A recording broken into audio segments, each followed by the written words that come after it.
Sound check, check, mic, 1, 2. Let me just check Niner Facebook page and see if it appears on our page already.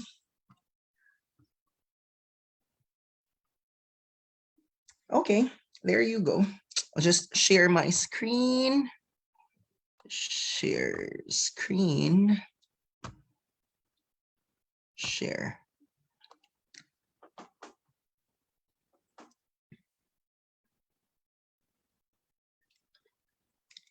Okay, so good evening, everyone. Tonight, I'll be conducting a free IELTS speaking lecture. So I've done this, I think, a couple of weeks ago, the free writing task 1 lecture.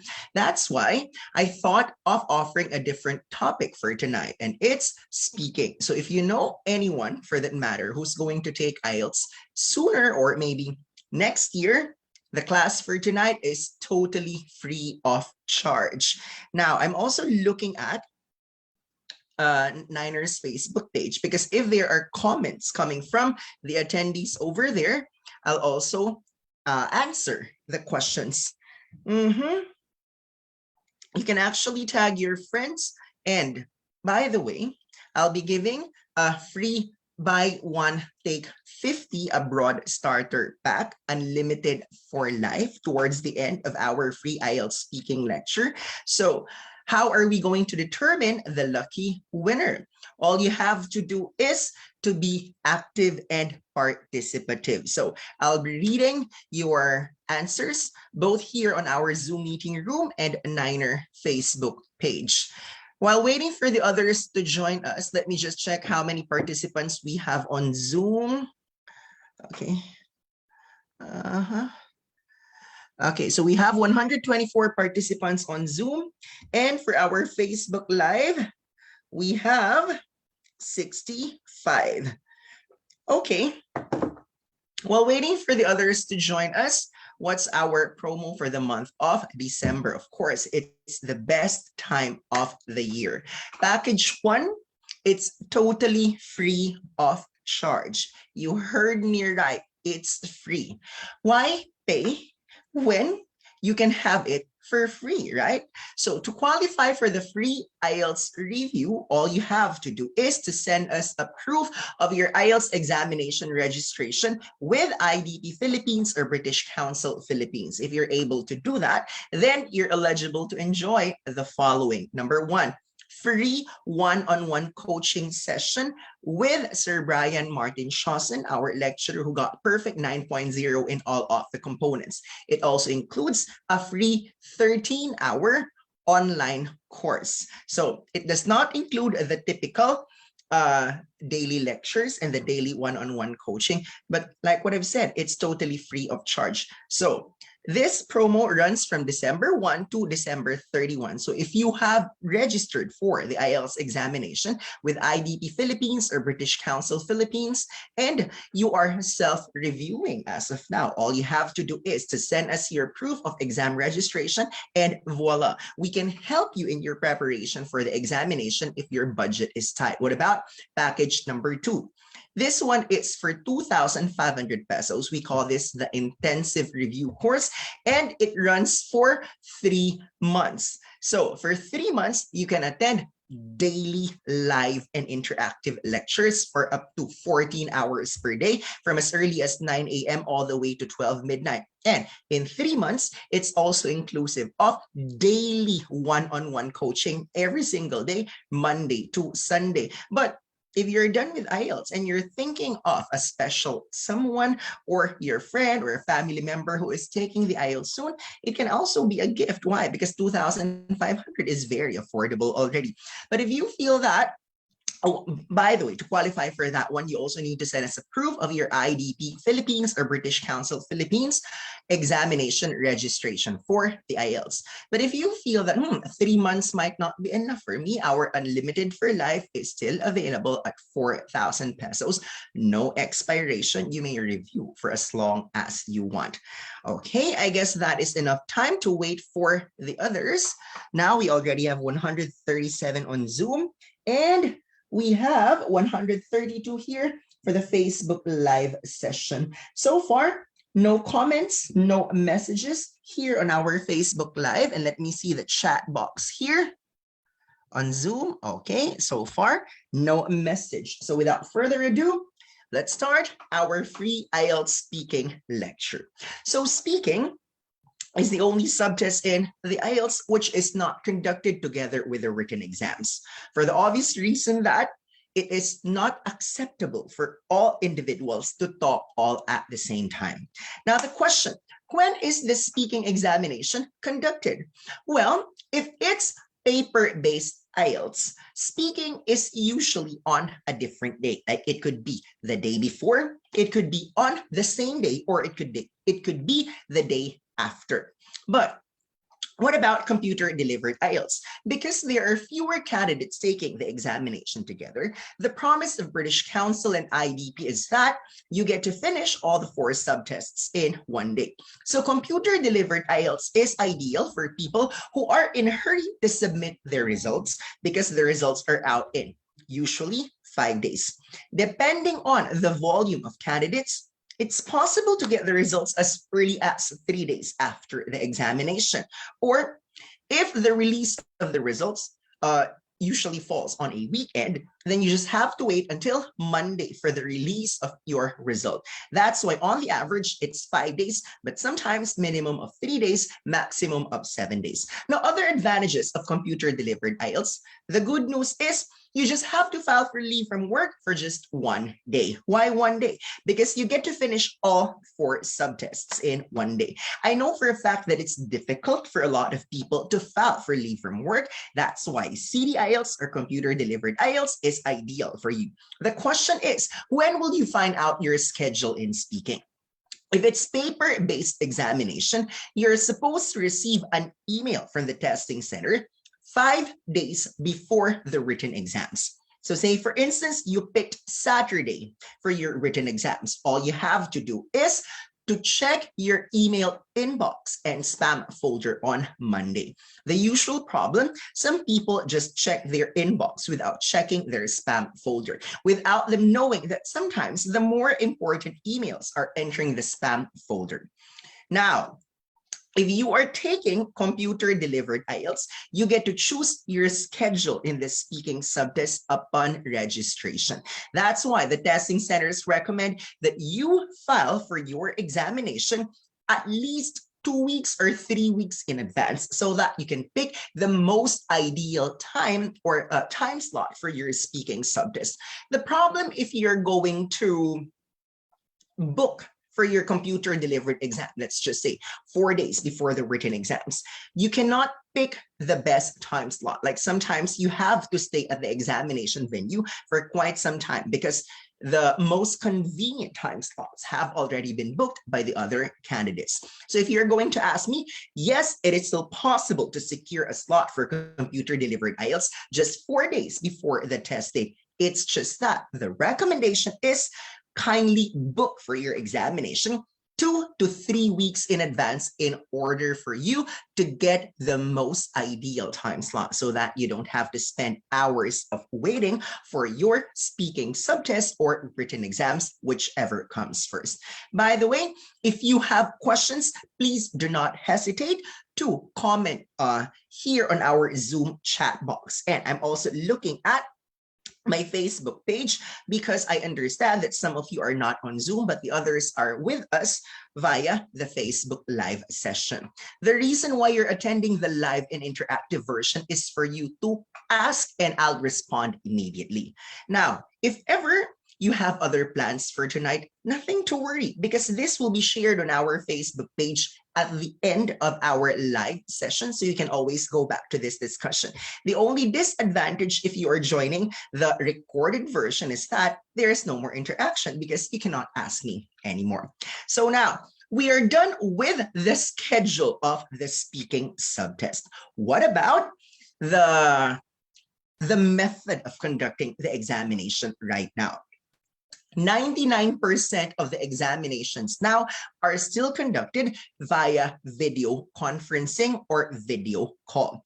Even if you live in Metro Manila and you're taking the examination, say for instance in Ortigas or Taguig, where examinations for the speaking subtests are usually conducted. For the safety of both examinees and examiners, this is how they conduct the examination. Now, what if you're taking the examination in Taguig with British Council, the Curve Building? So both of you and the examiner, are in the same building. It's just that you, the examinee, are staying in one room and the examiner stays in another room. So to ensure safety, both of you are going to communicate with each other via video call. It's just that there are certain locations where internet connection is not stable. This is the only time when face-to-face speaking is conducted by the testing centers. So when face-to-face speaking happens, apparently there has to be an acrylic barrier that separates you and the examiner, and the candidates must be wearing face masks.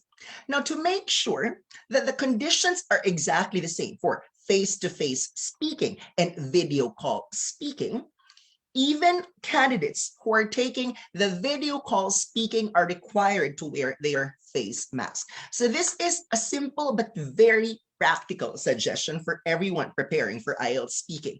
Please make sure that whenever you go for one-on-one coaching or you're having a practice with your speaking buddies, please do not forget to wear your face mask, because in the actual examination, you are required to do that.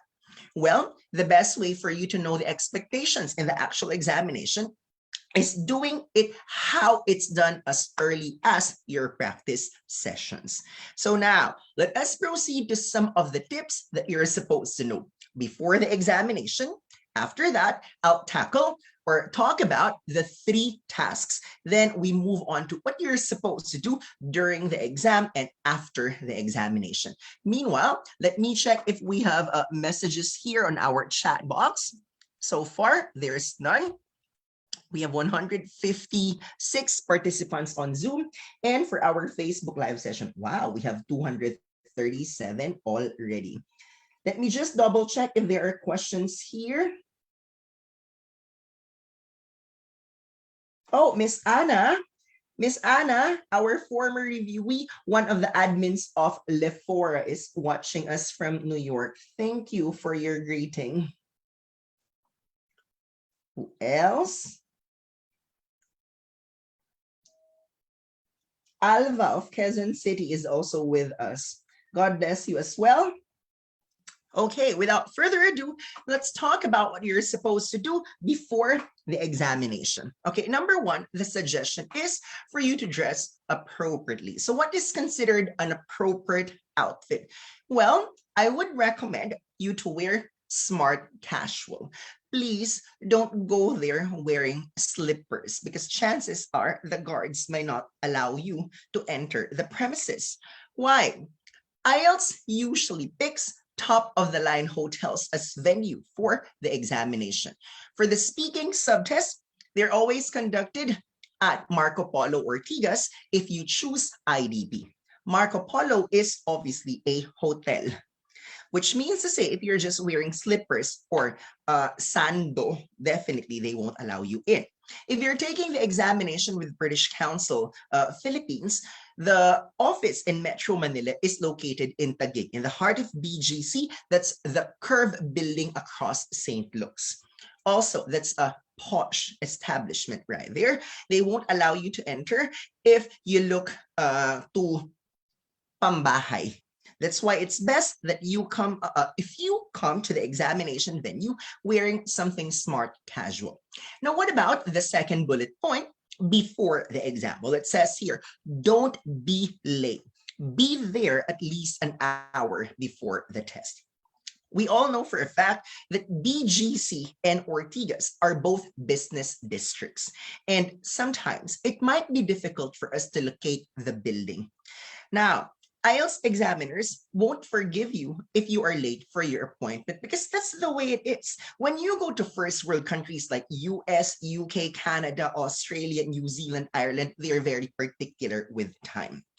Well, If it says that your speaking examination is scheduled at 5 p.m., they will really start with your examination at 5 p.m. That means to say the registration process is already finished. That's why we encourage you to arrive at the examination venue at least an hour before the test, because the examiner, or before the examiner interviews you, there is some registration procedure. And it's always okay to be early, acceptable to be early, but never fine if you are late for your appointment. Now, what about number 3? This is a crucial question. Well, what are the acceptable identifications that IELTS is accepting? You don't have to bring all 5 of them. You just have to pick one. So what are these? It could be your passport. Number 2, PRC license, UMID ID, UMID, Unified Multipurpose ID, SSS ID, GSIS ID. You have to make sure that your identification contains a photo of you, your birth date, and your signature as well. And this is exactly the reason why the new PRC license is not accepted as a valid identification in the IELTS, because some of them, if I'm not mistaken, do not contain your signature or your birthday. So how would you know if the ID that you have is acceptable for IELTS registration? Kindly check. It needs to have your photo, your signature, and your birthday. Now, a lot of people are asking, sir, what if my passport is expiring next month? Can I still use it if my speaking test is scheduled today? The answer is 100% yes. IELTS simply needs you to ensure that your identification is valid on the day of the examination. It's not as if it's a requirement of other countries that it has to be valid for 6 months upon entry. So all you have to do is to check the expiration of your passport. It has to be valid on the day of your examination. Now, I understand that a lot of people are planning to use their passport as identification, especially for people like me who does not need to take the board examination. That's why I don't have a PRC license. So audience participation time, how many of you are planning to use your passport as your ID in the IELTS? Let me take a look at the chat box.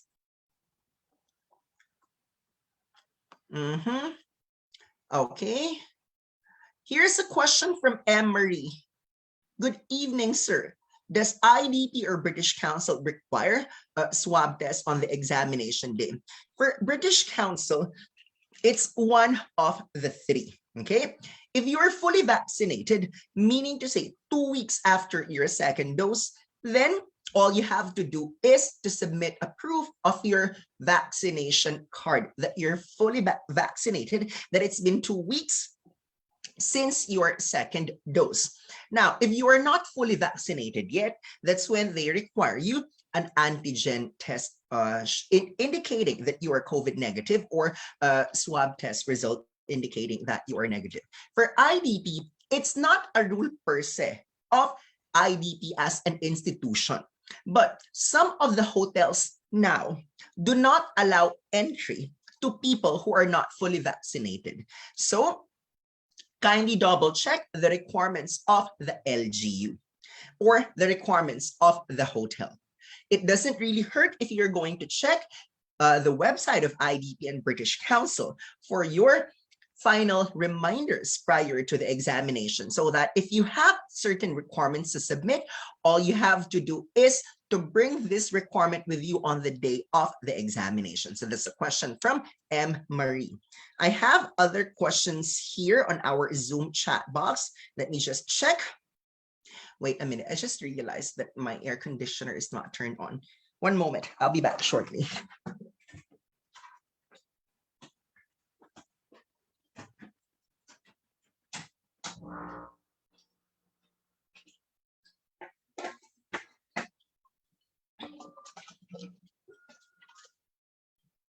Okay.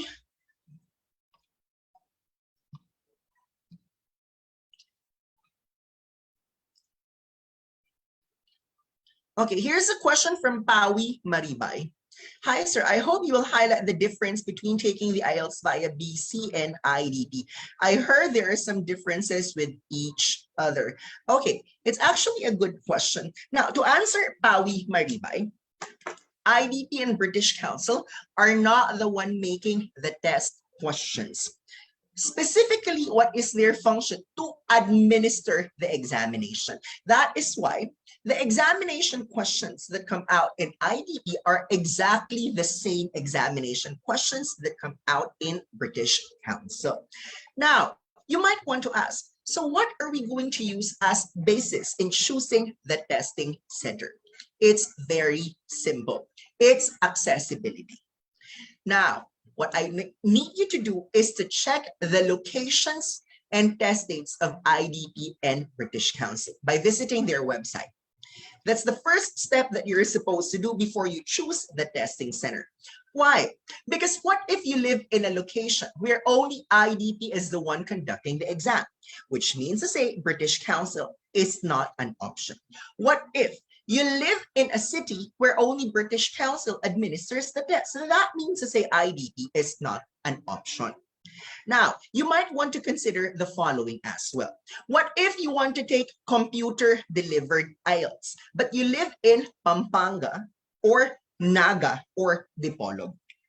In these locations, no computer-delivered examination for IDP, but British Council is conducting computer-delivered IELTS in these locations. That is why what I need you to do is very simple. Visit the website of IDP and British Council to check the locations and the availability of examination, whether it's paper-based or computer-delivered. Now, you're telling me, sir, what if I live here in Metro Manila and IDP and British Council are both available in NCR? This is what I usually recommend. Kindly look at the venue of the examination. Where is British Council office located? BGC. In particular, the Curve building across St. Luke's. What about IDP? Located at Marco Polo Ortigas. That's along Meralco Avenue, which means to say, if you live closer to Ortigas, you're coming from Pasig, Marikina, Rizal, San Juan, Quezon City, or Northern Metro Manila, Camanava area, obviously, Ortigas is the more accessible option for you.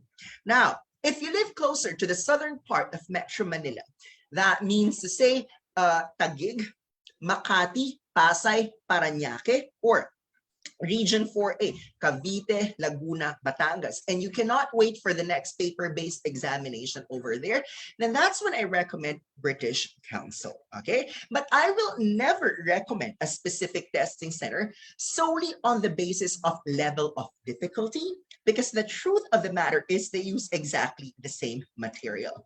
Now, let's take a look if we have more questions here on our Zoom chat box.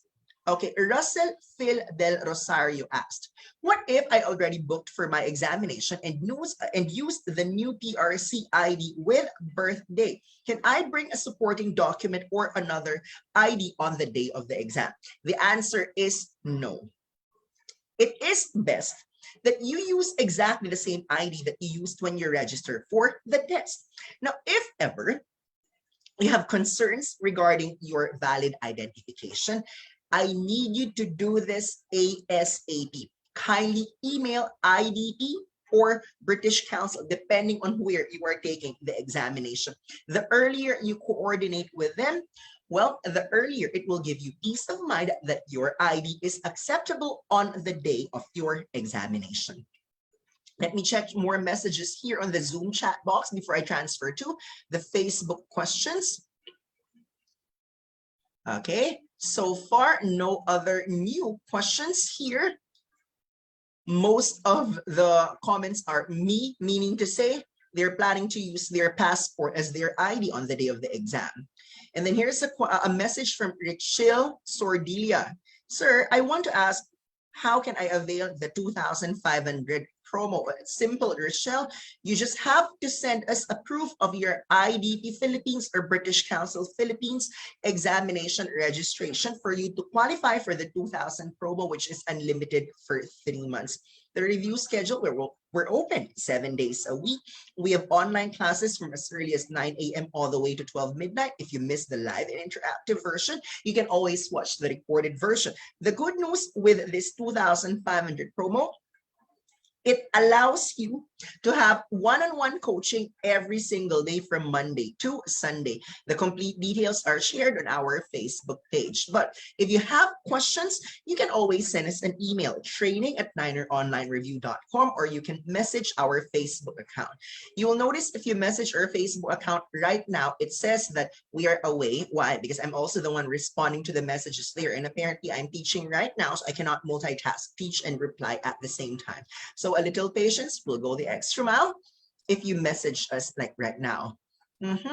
What about the other questions here? I already availed the 1-year review package last January 2021. Is there a chance I can upgrade it into package 3? Yeah, just add 2,000. That's from Jacqueline Agcon Doctor. Okay, no other messages on Zoom. Let's take a look at Facebook Live, where there are more participants. Like we have almost 220 participants here on Facebook Live. Okay, a lot of people commented me, meaning to say they're planning to use their passport as their ID on the examination day. Okay, Jelyn Pinpin Hernandez. PRC ID is acceptable, but you cannot use your driver's license. So what are the IDs that are not allowed in the IELTS? You cannot use your postal ID.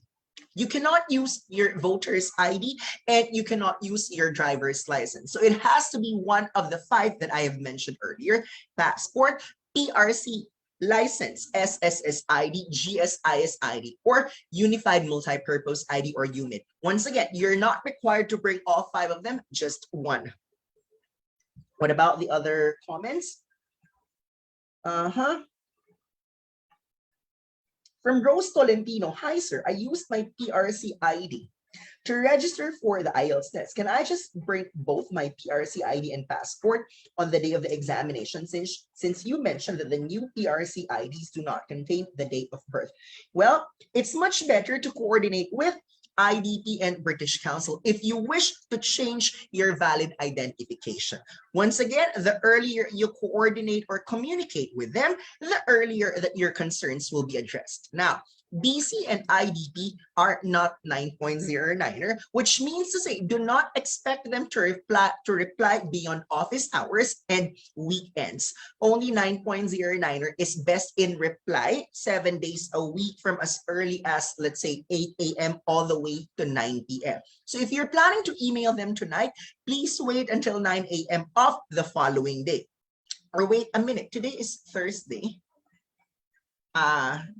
Sometimes I'm not really sure what day it is because I'm working every day. If you're going to message them on Saturday or Sunday, please wait until Monday morning for the response. Okay, so that's the answer to the question of Rose Tolentino.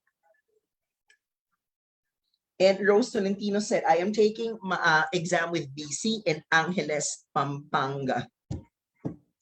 Okay, what about the other questions here on our Facebook Live session? Thank you for the greetings. I'm sorry if I'm not able to respond all your greetings one by one, because I received a minimum of 1,000 greetings 2 days ago, and up until now, I have not responded to all of them yet. What's more important, I respond to the review-related concerns. The reply for the birthday greeting can wait. Okay, Rian Bronk asks, how about national ID? I am sorry, but the most recent national ID system that was launched by the Philippine government is not acceptable yet as a valid identification in IELTS. That's to answer the question of Rian Bronk. Same question asked by Tuko. Sorry, national ID is not acceptable yet. Trisha May Anochoso asked, how much is your final coaching? You mean the free review that we are offering? You don't have to pay us anything at all. Like, wow, nothing. All you have to do is to send us a proof that you have registered with IDP Philippines or British Council Philippines, and there you go. You can have a free one-on-one coaching with Sir Brian Shawson, provided that you have your proof of IELTS exam registration with IDP Philippines or British Council Philippines. J.R. Cadyong, hi sir, how about I just have a photocopy of my passport. No, you need to bring your original ID with you on the day of the examination. Okay, no more questions. So the reason why I asked is because a lot of Filipinos are planning to renew their passport. Now, if your passport is still valid on the day of the examination, but it's about to expire, let's say in 1 month or 2 months, wait until after you finish your IELTS examination before you schedule for an appointment. What happens when you go to DFA or the satellite offices where you're going to apply for your passport renewal? When you present your passport on the day of your passport renewal, what is it that the staff of DFA will do? They're going to put punches or holes on your passport, making it invalid. And I'm telling you this incident has happened not just now, but it has happened in my last 15 years of teaching the IELTS. The moment you bring with you a passport on the day of the examination with a passport with punches or holes, it will make your passport invalid. Therefore, examination fee of 11,650 pesos forfeited, gone with the wind, disappear just like that. Please do not tell me I did not warn you, because I'm always including this in all of my speaking lectures. In fact, it's also mentioned on the recorded lecture uploaded to 9.09er dashboard. If you are planning to use your passport, make sure it does not have punches, it does not have holes on the day of the examination. If you're planning to renew your passport, kindly do it after your examination, provided that your passport is still valid on the day of the exam. Now, we have our fourth bullet point here before the examination, and it says that be familiar with the speaking task cards before the exam. Why am I letting you know? What's the main difference between local board examination and English exams like the IELTS? In local board examination, you have to be familiar with the concept.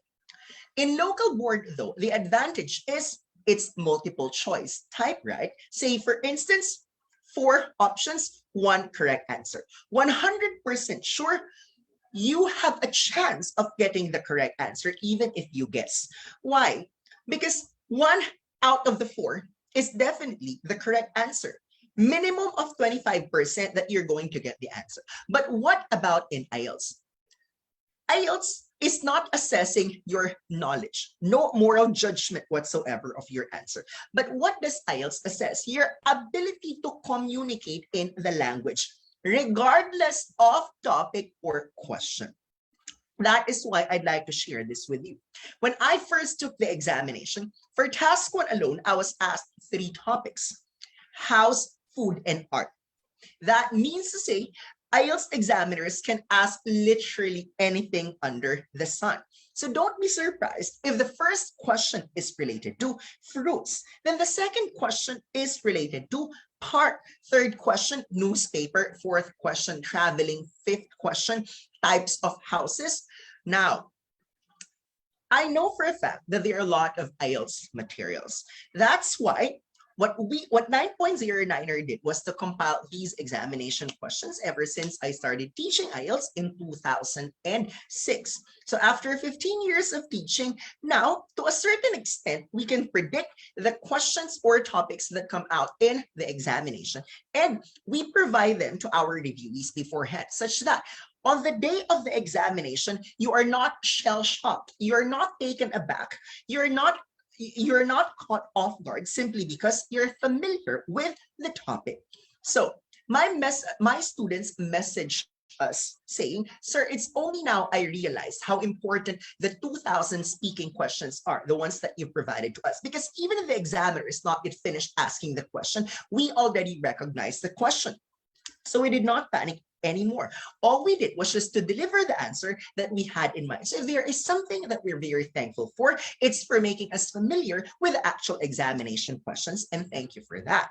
And my response, you're welcome, because that's what 9.09er is for. We provide you with the arsenal, the weaponry that will make you prepared for the actual examination. And it starts with knowing the various topics or questions that frequently come out on the day of the examination. But someone asked me, sir, what if I really have no idea at all? Well, thank you for asking that question, because in the next few days, like today is December 2, which means to say 10 days from now, what day is that? 12/12. On December 12, we're going to release our IELTS speaking book on Shopee. And it features model responses on how to answer various types of questions for speaking, task 1, task 2, task 3.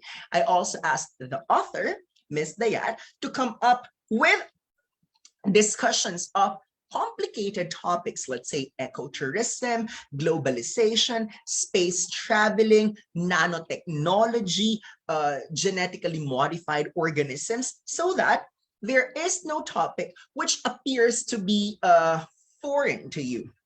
Now, some of our reviewees also message us in Tagalog. Well, I'm speaking in English because I don't want to sound not so credible. But this is not to overwhelm you. You can message us in Tagalog and we're going to respond in Tagalog. Some of our reviewees message us, sir, totoo pala.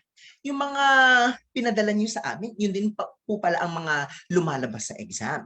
Sabi ko, ay oo naman. Dahil ang mga yan ay yun din yung mga lumabas nung nakaraan. Hindi naman gawa-gawa lang ng bakla yung 2,000 tanong na yan.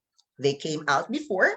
There is a chance for them to come out again and again, because in IELTS, the questions are recycled. How do we ensure that you're prepared for the examination? By teaching you how to communicate in English well, at the same time, by providing you with what to expect on the day of the exam, and that includes the examination question, plus possible responses, okay? Later, I'm going to ask you certain types of questions and I need your responses because I'm going to teach you a trick on how you can ace the speaking examination.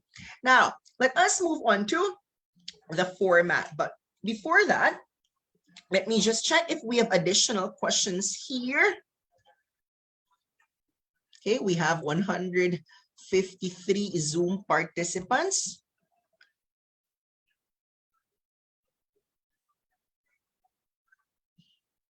Okay, from Seferino Ortaliz, kailangan ba pareho ang signature sa passport and PRC? Well, your signature has to be the same. You mean you're going to use 2 types of identification? Well, you just have to bring one on the day of the examination. So it doesn't really matter if your signature is different in your passport and your PRC license. Glyzy Santos, I'm going to take my examination here in UAE. Will it be the same? Well, I'm 100% sure wherever you're taking the examination on planet Earth, your passport must not have holes or punches because it will be considered invalid by IELTS standard if you're going to do that. Now, here's another question. This one is from Maria Arlina Dimzon. I am scheduled on December 4. I didn't know that I have a free one-on-one with Sir Brian. Well, all you have to do is to register for the link, register in the link where you upload your proof of examination registration, and voila, you can pick an available time slot. But it's just that I'm not sure if you're taking the examination 2 days from now, Sir Brian might not have enough time tomorrow. Kindly give us enough time to schedule your one-on-one coaching with him, okay? Okay, Sims asked, sir, do the examiners check the residential visa on passport too? What is residential visa. I think they just check the validity of the passport.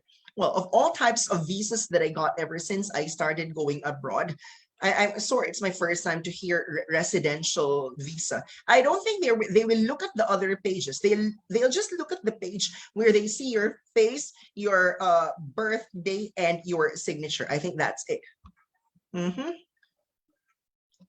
Raisins Lopez, sir, what is the name of the book you mentioned earlier? Which one? The IELTS speaking book that we're about to release on Shopee on December 12th. It's not available on Shopee yet. It's still on the it's still with the printing press right now. So 10 days from now, we'll make it available on Shopee.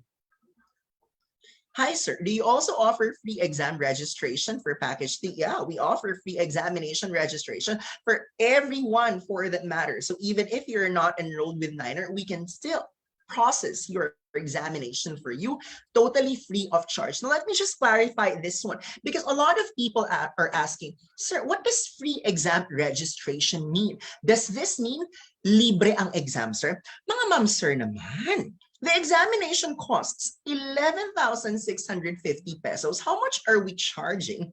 For package 2, that's just 2,500 unlimited for 3 months. For package 3, which is 4,000 pesos unlimited for life, where are we going to get the 11,650 pesos as payment for your examination if we're going to give the exam free of charge? 9.09 is a helpful institution, but we are not a charity for that matter. So let me clarify, what does free exam registration mean? We're going to do the registration for you.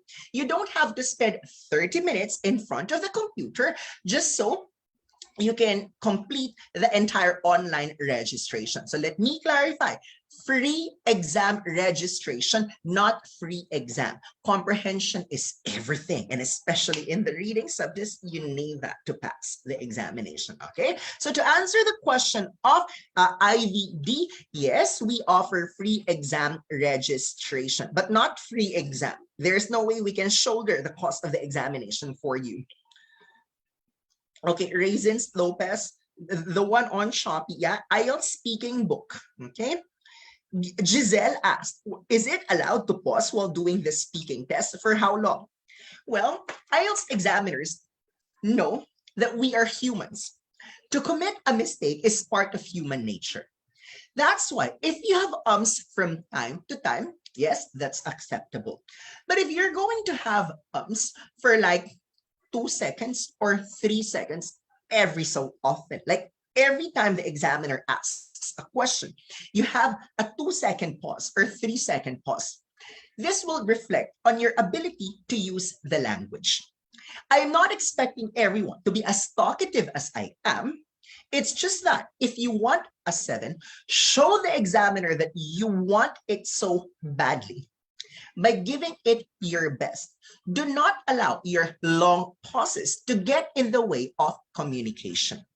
More importantly, do not register for the examination if you have not received a go signal coming from your coach. So during your one-on-one coaching session in speaking, which by the way happens every day at 9.09, don't forget to ask the coach, Coach, I need a 7 in speaking. Do you think I am ready to apply for the examination? We don't want your examination fee, 11,650 pesos, going down the drain just because you registered for the test without any go signal from the ones who have been teaching IELTS for the longest time already. Let me see if we have more questions here. Okay, Karina Idris Mia, just to ask, my dashboard is at 19% and there are activities listed. Do I need to finish all of them? Well, everyone is with me, or everyone agrees with me in saying that the review fee that 9.09er is offering is very affordable. And number 2, their hashtag is sulit sa Niner. We want to offer you as many as we can, but it doesn't mean that you have to reach 100% on your dashboard progress before you can apply for the examination. In fact, even after you pass the exam, you can go back to your dashboard and learn something new related to grammar, vocabulary, pronunciation, or accent neutralization.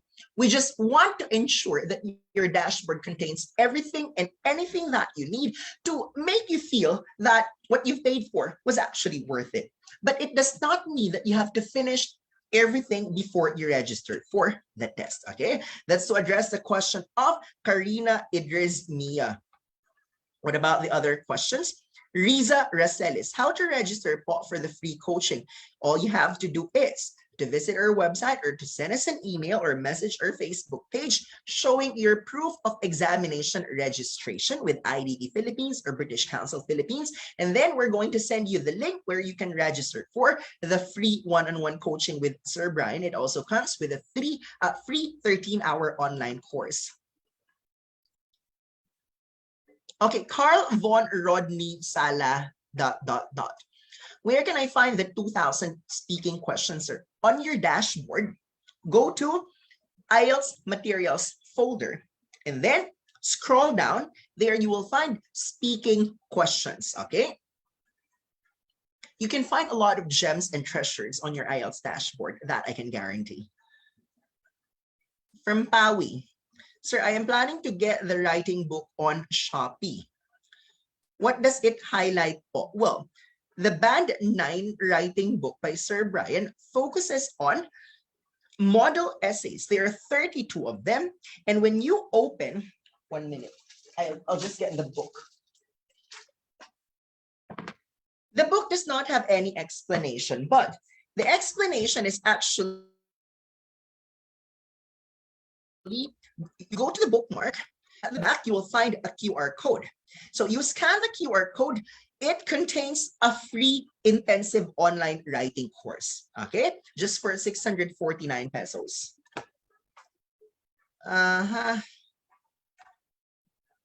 Giselle Gia said, appreciate it much, sir. You're welcome.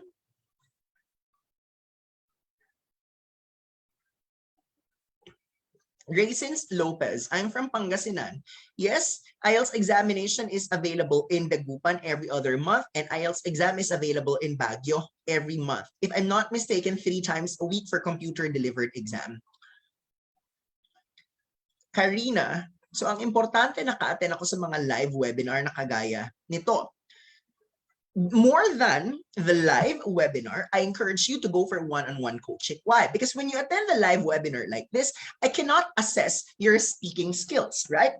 When our coaches listen to your performance, the moment you open your mouth, they already know what grade you're going to get in the examination. In fact, if your coach just listens to you for 2 minutes, the coach will already know if you're going to get 7 in the examination or not.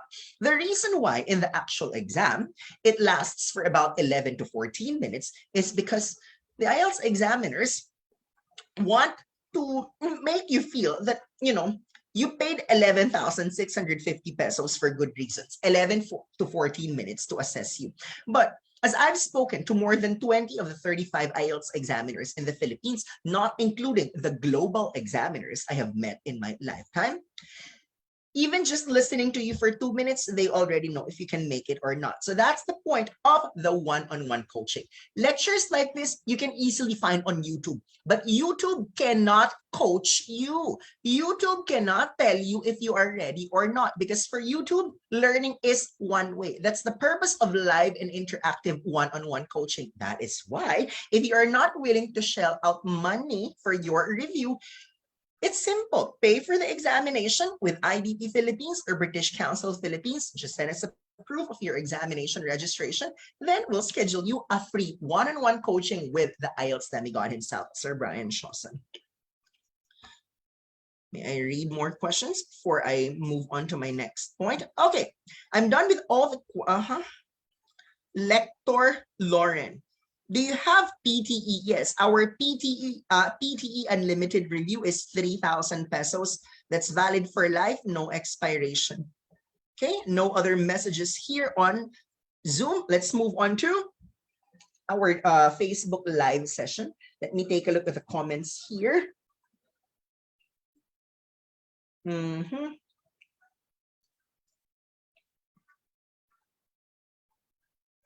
DC Chumacera asked, paano po pag 2 ang napalagay na signature sa passport?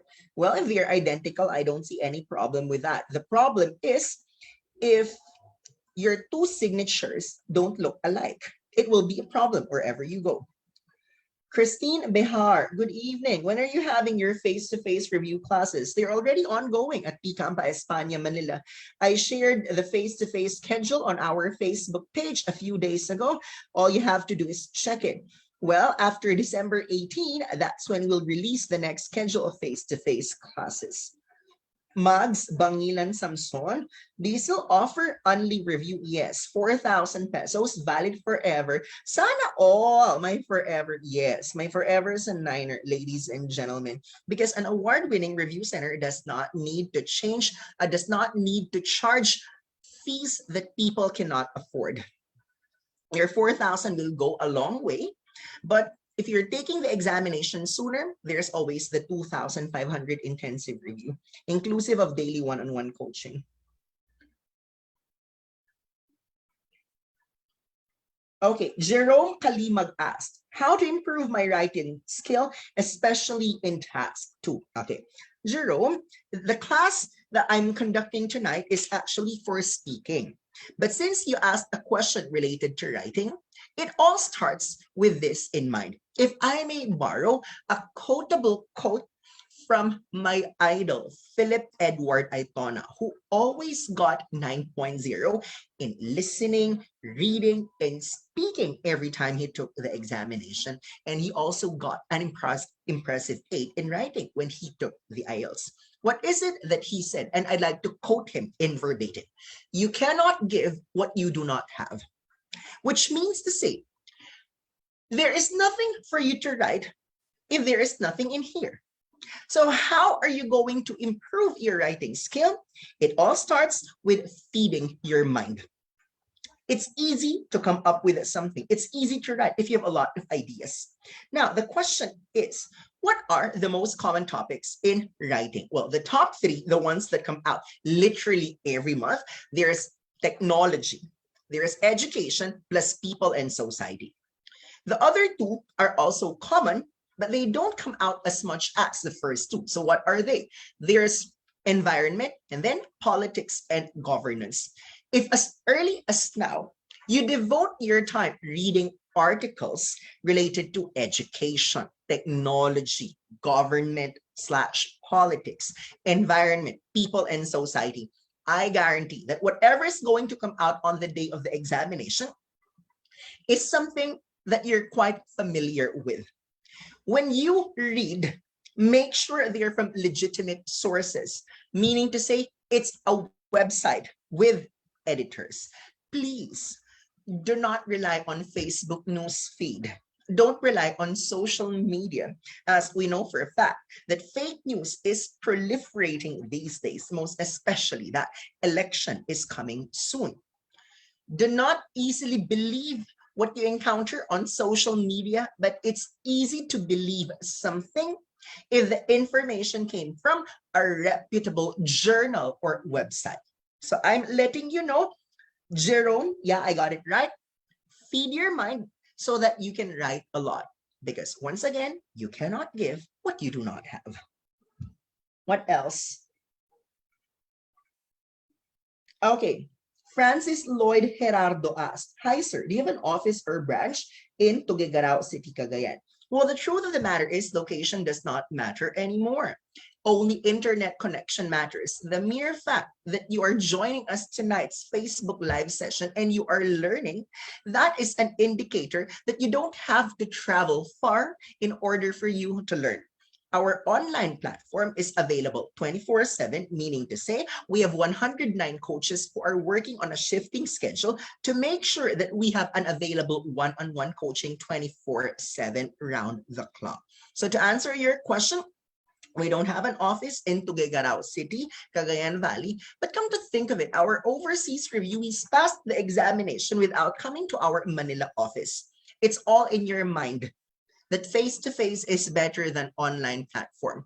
Our reviewee, Jackie Ronda L, considered the online platform and got 9.0 overall band score with a 9.0 in writing without visiting our Manila office.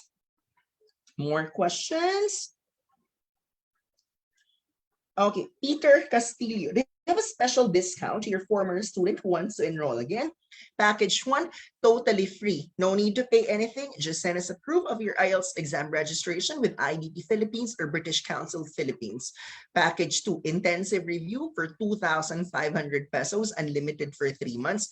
Also, you need to send a proof of your IELTS registration with IDP Philippines or British Council Philippines. But if you have not registered for the IELTS examination yet, 1 and 2 are not applicable for you. The remaining option is 4,000 pesos, unlimited for life. This is valid for all Filipinos worldwide and specifying Filipinos.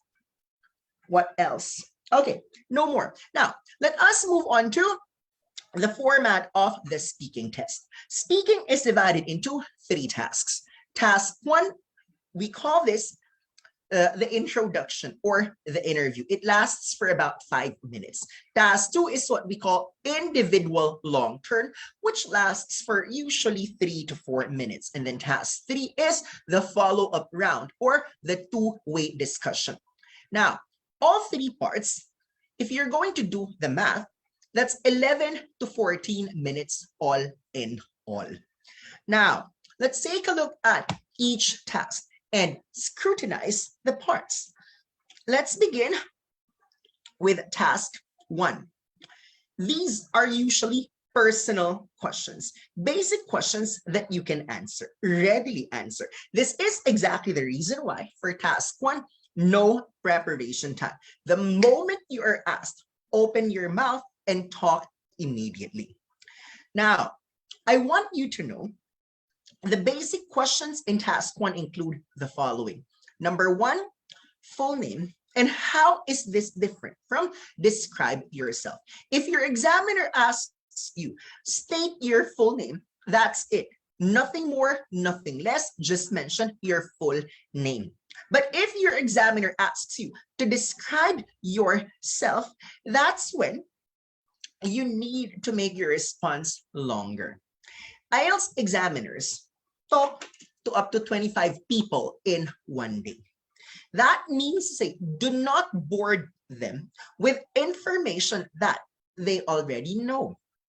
In fact, the first 2 minutes of your speaking test is the most crucial. Why? Because I told you earlier, even by just listening to you for 2 minutes, the examiner already knows what grade you're going to get in the examination. So by hook or by crook, you have to get the attention of the examiner in the first 2 minutes. The examiner won't listen to you if you are not interested in the first 2 minutes.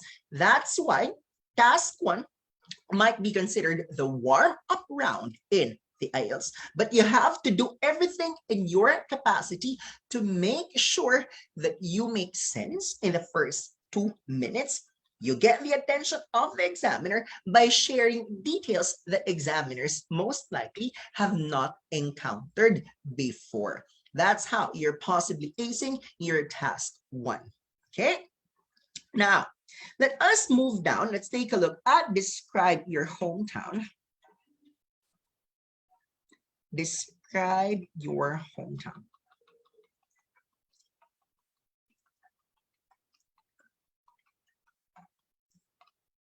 Okay, in describing your hometown, you might want to start with geographical location. Plus, you need to include what the place is known for. Say, for instance,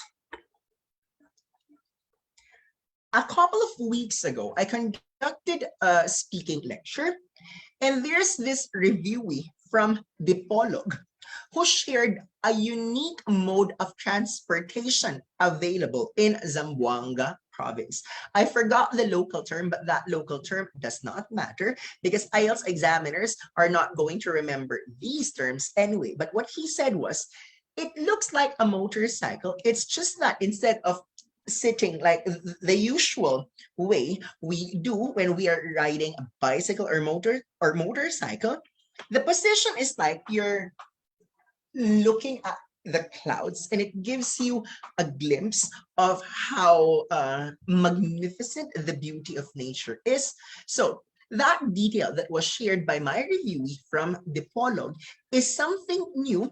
That's what he included as a detail that the place is known for. So please do away with information that IELTS examiners have heard a million times before. Remember, they talk to up to 25 people in one day. If you're going to bore your IELTS examiner, might as well don't register for the examination yet. I'm not saying that you have to be funny, but you have to be witty, okay? Now, memorable experiences and events in your hometown can also add spice or interest in your discussion. After describing your hometown, here is a common question in task 1. What is your job? Now, I understand that some of you never had any working experience, especially for those who are still in college or recently graduated from senior high school, and you're just applying for a student visa. It's simple. Be honest in telling the examiner, well, I haven't had any working experience yet because, let's say, I recently graduated from college or I just finished my K-12 program. So in the beginning, you give a disclaimer like that, and perhaps you might want to make your answer longer by providing what kind of job you're planning to apply for in the future. Or you might want to discuss your profession. By doing this, the examiner knows that you are talkative, that you're willing to provide more information. It's just that the question is not applicable for you because you are someone who never had the chance to work before. And what about the second bullet point here? Well, it says that for those who are in between jobs, okay, what is the implication of in between jobs? This is you right now. Before you were employed. Right now, you are not employed, and in the future, you are expecting to be employed. So that's the meaning of in between jobs. You are in between two jobs. Because you're not working right now, you might want to tell the examiner from the very beginning, oh, right now, I don't have any work, but I can probably discuss my work experience before. IELTS examiners don't like it when you respond with just one word or one sentence. The minimum acceptable answer per question, I'd say at least 4 sentences. But do not expect to finish your answer. Why? Examiners usually butt in. Just because they interrupted while you're talking doesn't mean that they didn't like your answer. The typical number of questions to be asked in the entire speaking exam, minimum of 15. What's the breakdown like? Task 1, 3 topics, 3 questions each. So for task 1 alone, that's 9 questions already. For a speaking task 2, you're given a task card which contains a general question and some bullet points. And for task 3, minimum of 5 follow-up questions. If you do the math, 9 plus 1 plus 5, that's what?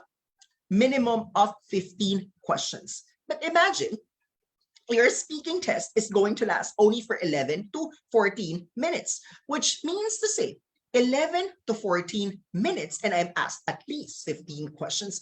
Do not expect that your examiner will allow you to talk and respond to one question for more than 1 minute for task 1 and task 3. So what am I saying? Don't respond by just saying yes, no, that's it. You deliver longer answers, minimum of 4 sentences per response, but don't expect that you will finish all of your responses simply because they are going to butt in, they're going to interrupt to move on to the next question. How do I know? Because I've taken the examination twice. One with IBP, one with British Council. I took academic module and general training module. And in both instances, for my speaking examination, I was assigned to Filipinos as examiners, and they had exactly the same approach. They never allowed me to finish my answers. Okay, what about the third bullet point here for what is your job? Describe your present job, including your workload, your workplace working conditions, because that will make your response longer. And then here you go. You may also include personal anecdotes of what you like about your job. That's for task 1. Now let us move on to task 2. before I go to the task, before I go back to the Zoom chat box and our Facebook live session for the questions of our attendees. Now let's take a look at task 2, individual long-term speaking task card, 3 to 4 minutes. But why 3 to 4 minutes? Your examiner will give you a cue card containing a general question, and then there are some bullet points. Apart from the cue card, your examiner is going to give you a piece of paper, scratch paper for that matter, and a pen, because you're allowed to make an outline and use this as your guide while you're talking later on. That's for face-to-face when the examiner gives you a piece of paper and pen. But what about a video call speaking exam? They call this VCS. It's not the examiner who's going to give you the paper and the pen, but it's the test invigilator. So they make sure that there are enough pens and pieces of paper on the table so that you can make an outline. Do I recommend making an outline? Yes, because sometimes when we experience mental block while talking, it's just a matter of looking at the outline. Okay, I already know what I'm supposed to talk about next. Having this outline or guide will allow you to respond more coherently and cohesively. A lot of people are very talkative, but when your thoughts are not organized, you're like trying to put everything in the box. It's difficult for the examiner to follow your response. There has to be a smooth flow from one sentence to another, and it's one of those that IELTS examiners are assessing in your performance. Remember, the first criterion is what we call fluency, spontaneity, and coherence. It's not enough that you're talkative. Make sure your thoughts are also organized, and your outline, your guide will help you in getting a higher grade for the first criterion. Now, for the speaking task 2 portion, you are required to talk uninterruptedly for 1 to 2 minutes. Guys, remember that the minimum is 1 minute, whereas the maximum is 2 minutes. Now you're going to ask me, sir, what happens if I fail to reach 1 minute? If you fail to reach 1 minute, expect a penalty. There's so much to say for the speaking task card round because the question is general in nature. Now, when you have reached at least 1 minute, you are considered safe. But how do you prove to your examiner that you have what it takes to get the required band score, that you really deserve the grade that you are required to get? I need everyone to provide more details and possibly reach the 2nd minute. But the moment you reach the 2nd minute, the examiner will tell you to stop talking. It doesn't mean anything. No penalty if you reach the 2nd minute. What does it imply? Congratulations, you reached the finish line.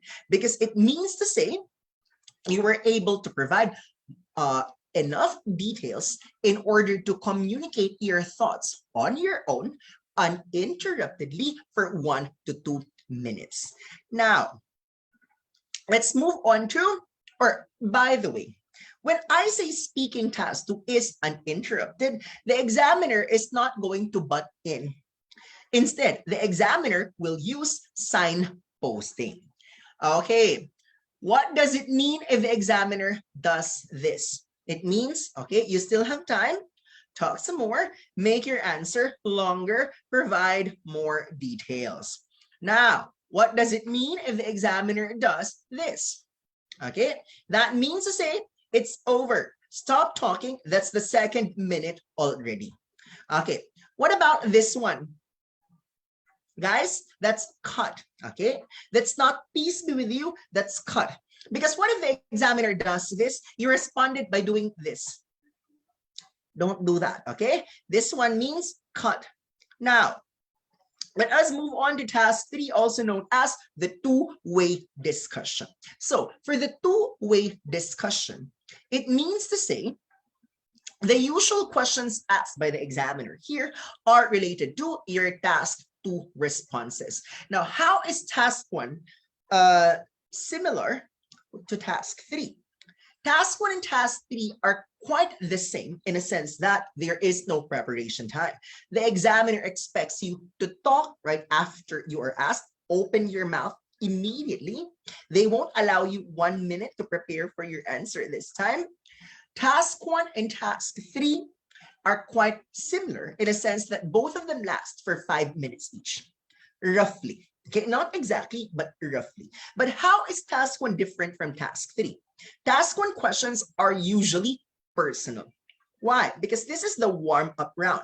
Examiners won't put you on boiling water for the first part. Task 3 questions are usually follow-up questions to whatever answers you have provided in Task 2. So do not feed yourself to the lions by discussing something complicated in Task 2 because it will only invite complex questions in Task 3. Don't dig your own grave by talking about something that's very complicated in Task 2. Okay? Now, what do I see here? This part is to see if you're able to expand or elaborate on the topic of Task 2 or the long term. Now, before I move on to the points to remember, it's 7:14, so I still have enough time to talk about the speaking discussion. So while I flash this, okay?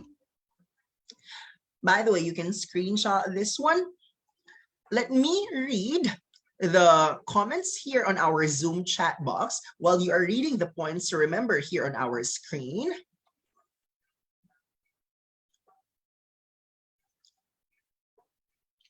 Okay, Nika Gallego asked, Sir, may I ask if the examination is renewable? I understand it's valid for 2 years only. Okay, thank you for that question, Nika. The only way to renew is to take it again. Now, how do you avoid taking the examination after 2 years? Make sure that you submit your test result to the requiring institution. I know for a fact that the processing in UK, Ireland, Australia, New Zealand never lasts for more than 2 years. In the case of USA, that was the thing before because there was retrogression. So even if the candidate passed IELTS, a candidate still needs to take the examination once more just because the result expired. But you know what? That was a thing of the past. For more than a year now, the processing of US Embassy is relatively quick. It's fast enough because for more than a year, the status for Filipino applicants applying for EB3 immigrant visa, that's employment-based immigrant visa, that's usually the visa being given to healthcare professionals like nurses, for more than a year, it's current. That's why I haven't heard nurses who took the examination, say for instance in 2019, needing to repeat their IELTS just because it reached the expiration.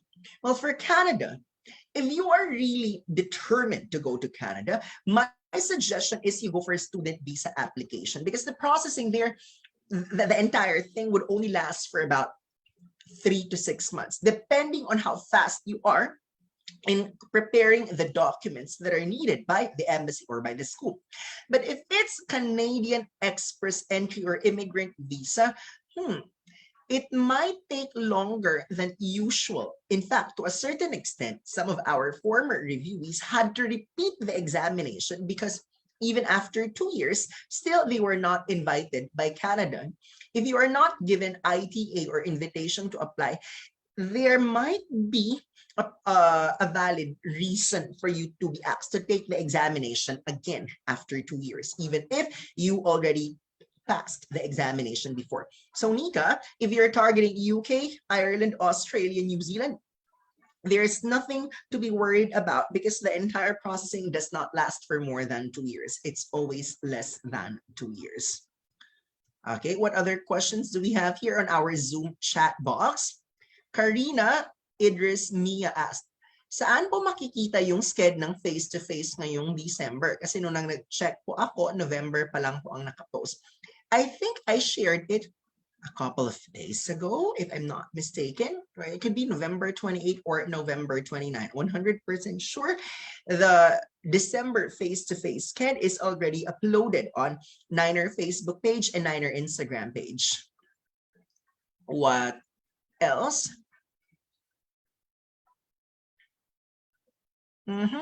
John Anthony Luayon. Sir, if we are unfortunate enough not to pass the examination, when are we allowed to take the next examination? You know what? You are helping the business of Cambridge grow by taking the examination anytime. Okay, there is no window period. Say for instance, if you did not get the required band score, you have to wait for, let's say, 1 month or 2 months or 6 months. There's no policy like that. In fact, you can take the IELTS every single day, every day, 11,650 pesos. That will make Cambridge a happy institution. It's just that we don't want you repeating the examination, because apart from the money, what will retake entail? Lowered self-esteem, lowered self-confidence, self-pity, anxiety, burden, frustration, trauma, stress, depression, longer time to stay in the Philippines or wherever you are. So take it when you are sure that you're going to make it. Wait for the go signal from the coach before you register for the test. Okay, here's a message from Judy Ann. Sir, ang coaching sa OET, kailan pwede? Every day, Monday to Sunday. In fact, we have more OET coaches than IELTS coaches. How many IELTS coaches do we have? 36. How many OET coaches do we have? More than 50. I cannot give you the definite number now because some of them recently got their UK visa. They're flying to UK soon, which means to say they might not be opening coaching slots in the next few weeks. But if we have more than 50 OET coaches, that's a guarantee that we can accommodate up to 300 OET reviewees for one-on-one coaching every day. And for IELTS, more than 200. So a lot of people are saying, don't choose Niner because they have too many students and you won't be accommodated anymore. You know what? That's a comment of people who are filled with prejudice. They don't know what's happening inside Niner. They don't know that we have 109 coaches and that we can accommodate everyone. For as long as you pick your slot 2 days in advance, we can perfectly guarantee that you will be accommodated for daily one-on-one coaching, whether it's IELTS or OET, 7 days a week from Monday to Sunday. Fred Tan, yes. Sambuanga Sibugay. So at least the comment from Fred Tan verifies that my reviewee who mentioned that you need transport in in that part of Mindanao, I forgot if it's Dipolo, but the review is from Dipolo. It's just that his hometown might be somewhere in Zamboanga, Sibugay. He was not making it up. It's really something that exists in the first place, and that makes that part of Mindanao or Zamboanga Peninsula famous or known for. What other questions do we have here? Pawi, how to access the one-on-one speaking on the dashboard? Well, it's simple. Go to the online coaching tab. And then step 1 is to click the type of test. Are you going to have one-on-one for IELTS, for OET, TOEFL, PTE, or CELPIP? After picking the English examination, there you will find the available time slots. And then choose the time slot that is that best suits your schedule. That's why, as I've mentioned earlier, you can still book for your speaking slot on the same coaching day, but to pick the best time slot, it's best to do it 2 days before the actual coaching day. By doing that, we can guarantee the best time slot is still available for you. Okay, Grace Floden. Part 3 is longer answer than part 1. It depends on the examiner, really. Why? Because some examiners interrupt while you are talking, while the others wait for you to finish talking.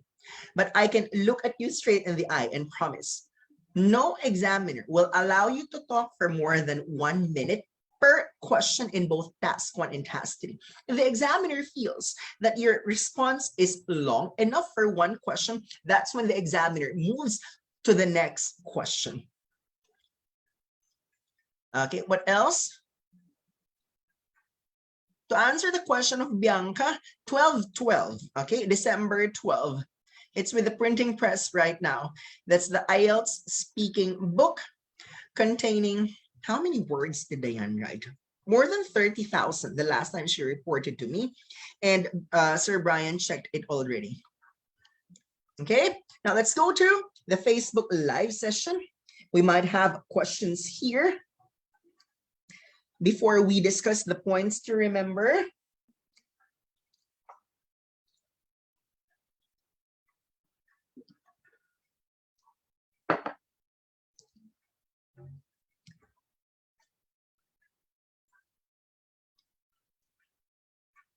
Okay, Eman Arcega. Sir, common question in speaking task 2.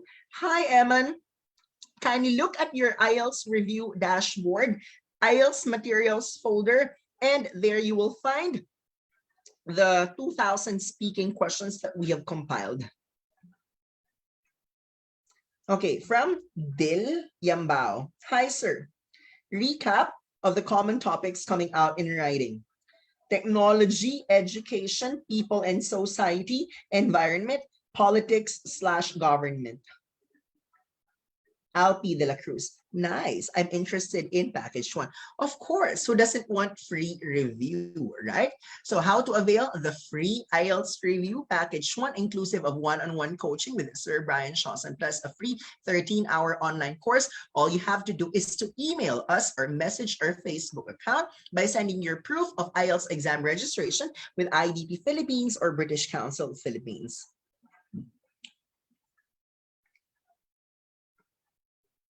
Where are the other questions?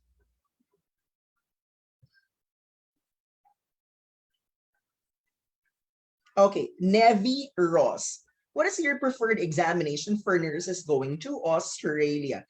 OET or IELTS? Now, the response is exactly the same regardless of the platform, whether you ask us via email or via Facebook or via our mobile number or Facebook live session. We always recommend OET over IELTS. But I need you to double check with Nursing and Midwifery Board of Australia if they accept PTE for registration process for nurses who would like to work in Australia. The moment they affirm or confirm that they accept PTE, forget about IELTS, forget about OET, take PTE. It's the most recommended because there is no human examiner. You are assessed by artificial intelligence and AI is never wrong.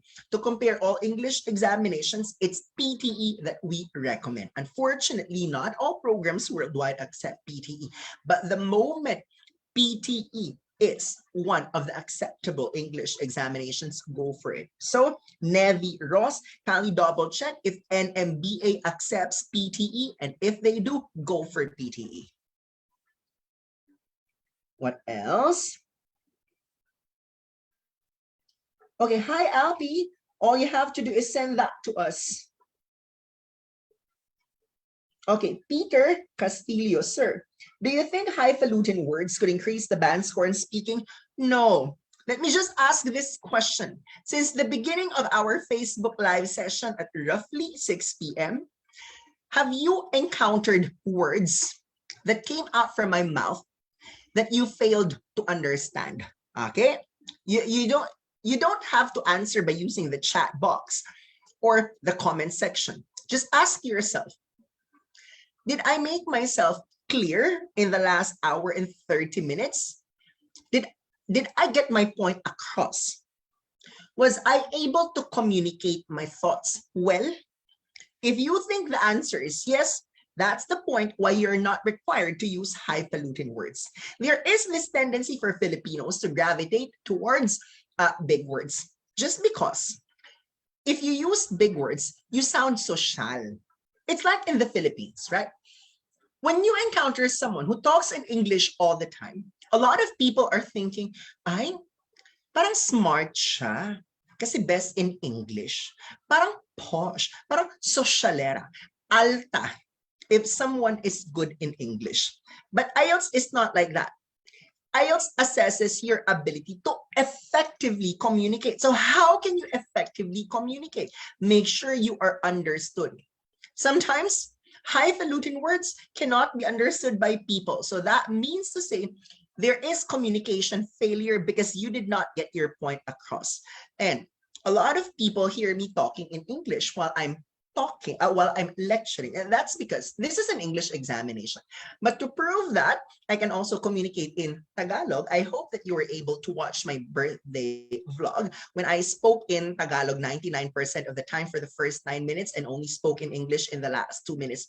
A lot of people messaged me after being inspired and motivated by that video. Safe to say, I received a minimum of 1,000 personal messages on Tuesday. That's why up until now, I'm not yet finished responding to all of these. But if you feel that you were touched or moved by that story, go ahead, do the honor of sharing it to your friends. That's when I've proven 2 days ago, 11 minutes can change a lot of people's lives. And what 11 minutes I'm talking about, the birthday vlog that used Tagalog for the first 9 minutes. Why did I speak in Tagalog during that time? Because I wanted to make sure that I can be understood. Now, to answer the question of Peter Castillo, no, you're not required to use highfalutin words in IELTS. That will not help your cause. Okay, Marvin Mariano asked, is it hard to get a 4.5 band score? The answer is no.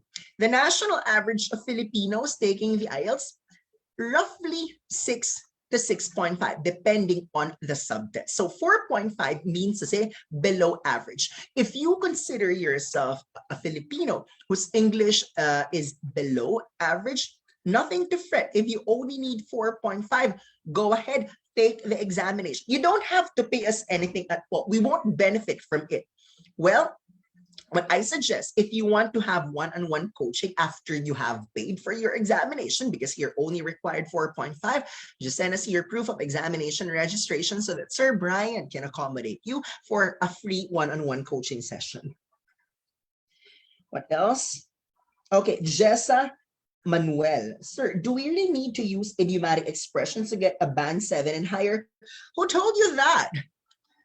Like what I've said, figures of speech are there to help you in establishing, say, for instance, your command of the language in one criterion, and that is lexical resource. But speaking is not just about lexical resource, right? There's grammatical range and accuracy.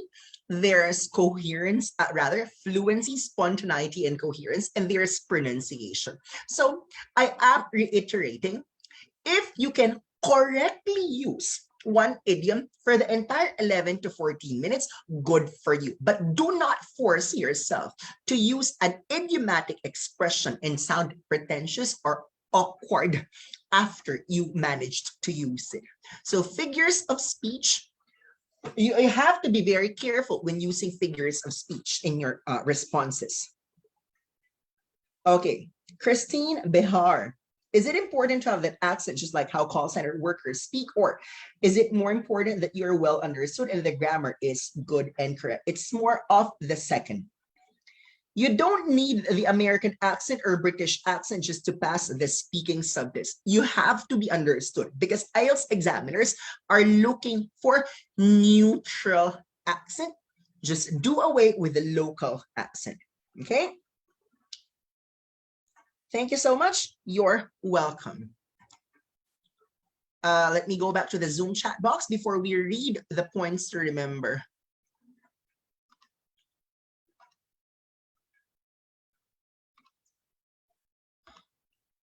There is a question from Seth Ortaliz. Magkano po? Please be more specific. Which one are you pertaining to? Okay, RP. Is it mandatory to complete the lecture, or can we book the online coaching before we complete the lecture? Well, you don't have to attend all of the lectures, all you have to do is to watch the speaking major lecture on your dashboard prior to your speaking one-on-one coaching. You just have to watch the writing major lecture on your dashboard prior to one-on-one coaching. Now, why do we insist that you have to watch the major lectures before you go for one-on-one coaching? The problem, basically, a lot of people have common mistakes prior to one-on-one coaching. Say, for instance, before one-on-one, they force themselves to use highfalutin words. They force themselves to use idiomatic expressions. They force themselves to have the accent of call center agents. So if you watch the major lecture prior to your one-on-one, we automatically do away with something that's outdated, that's passé. If I may share this with you, this is something that I usually tell my students during the lecture. You have to unlearn what is wrong.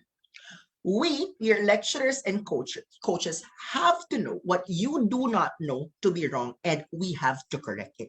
So how do you unlearn what is wrong? By watching first the speaking major lecture or the writing major lecture on your dashboard, so that before the one-on-one coaching, you forget about highfalutin words, you forget about idiomatic expressions, and you forget about the accent of call center agents.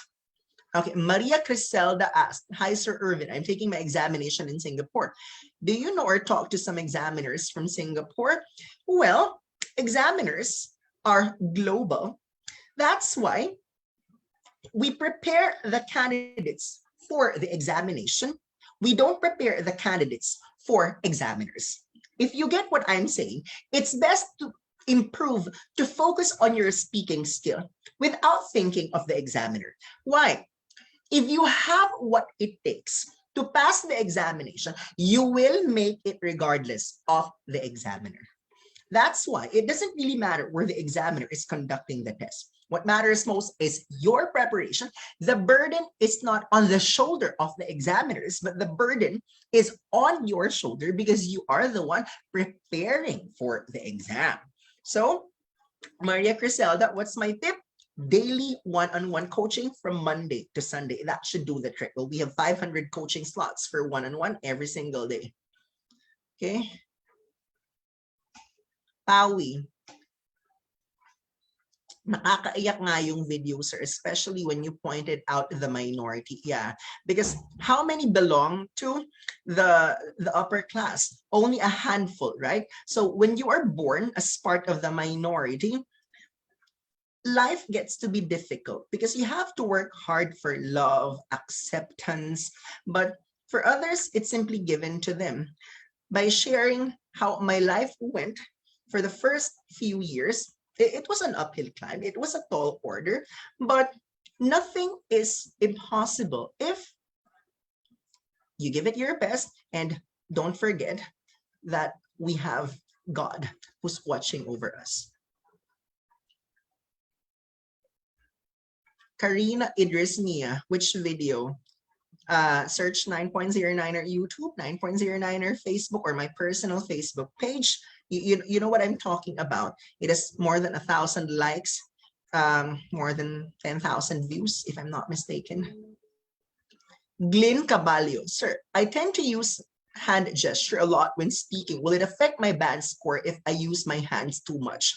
Well, if it gets in the way of communication, if it interferes the flow of discussion, IELTS examiners would rather not that you over gesticulate.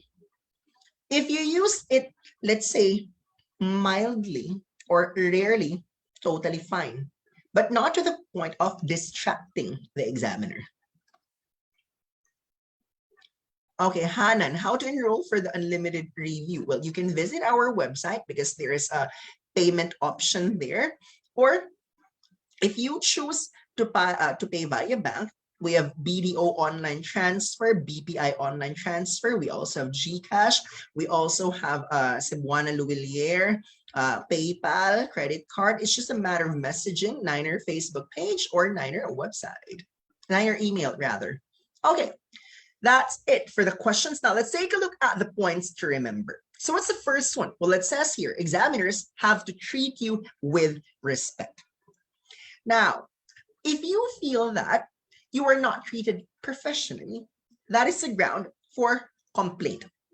A lot of Filipinos simply keep the concerns to ourselves without bringing these concerns to the authorities because that's part of our culture.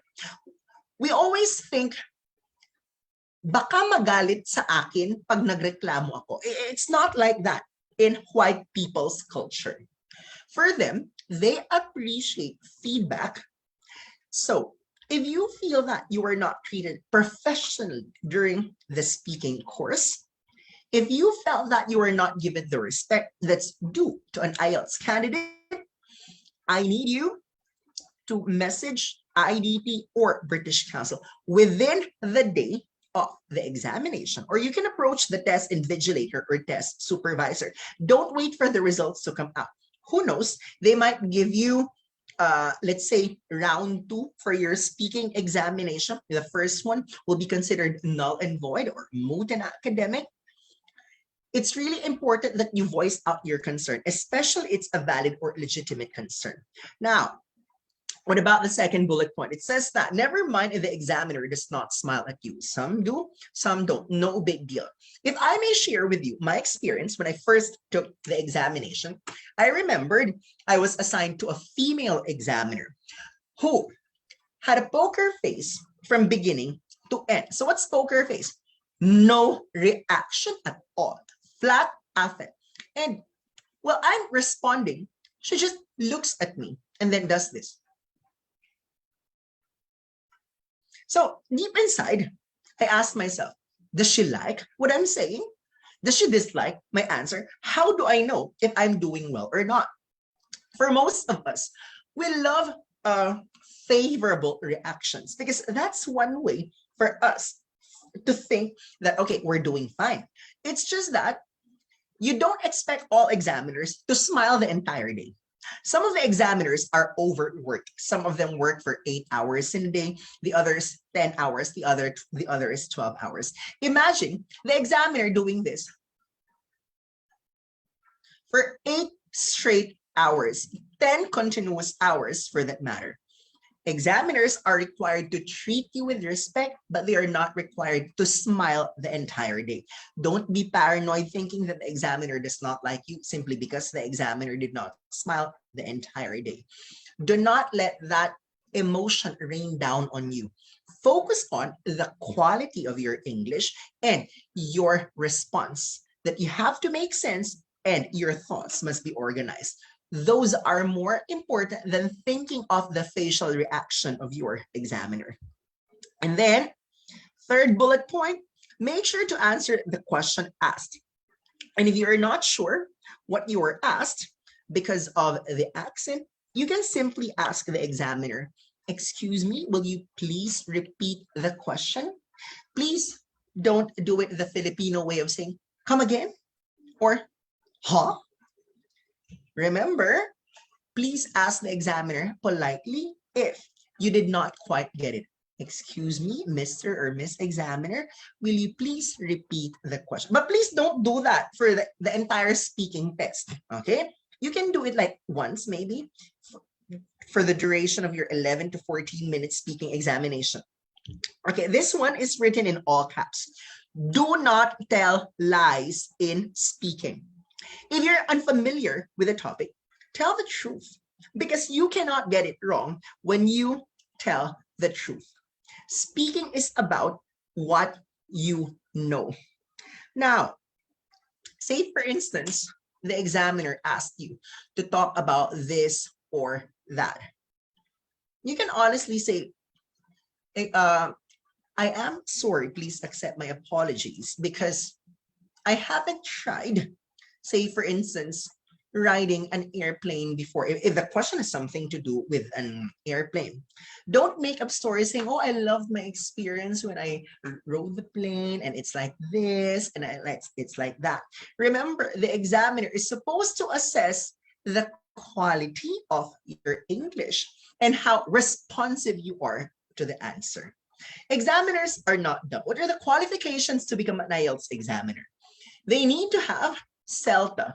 It's a certification issued by Cambridge, and it's quite costly at 2,000 US dollars. So in Philippine pesos, that's 100,000 pesos. They need you to have a teaching experience. If you're an IELTS examiner, that's why majority of the IELTS examiners are English professors of top performing universities. For non-native speakers, they require you to get a 9 in speaking or 9 in writing. So imagine what they have to go through just to be given the title of an IELTS examiner.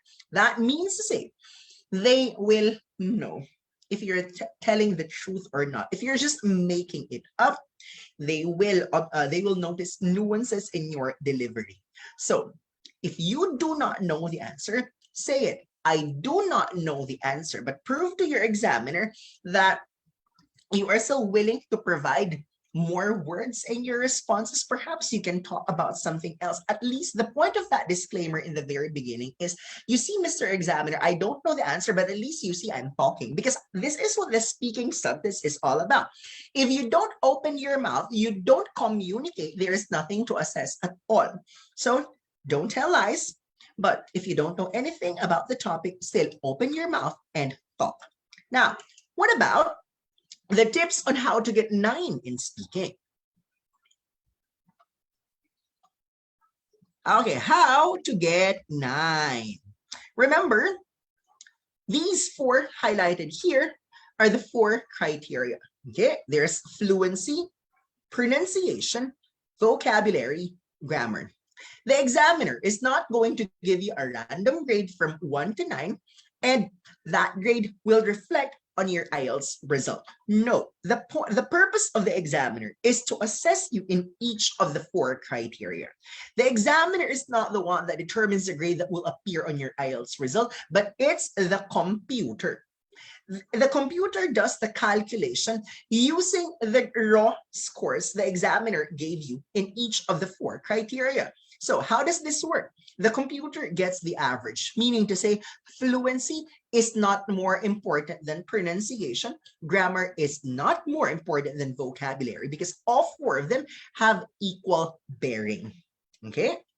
No one criterion is more important than the other. How to get a 9 in fluency? Well, it says here, you have to be talkative. Talkative in a sense that you can speak for at least 4 sentences per response. Okay, at least, that's what I'm saying. But it's not enough that you simply open your mouth and start blabbing. Your thoughts must be organized. Your examiner can clearly follow the flow of your discussion. You cannot be all over the place and cluttered. Okay, and 9.0 in speaking means you are sensible. You don't have to talk fast just to get 9 in fluency.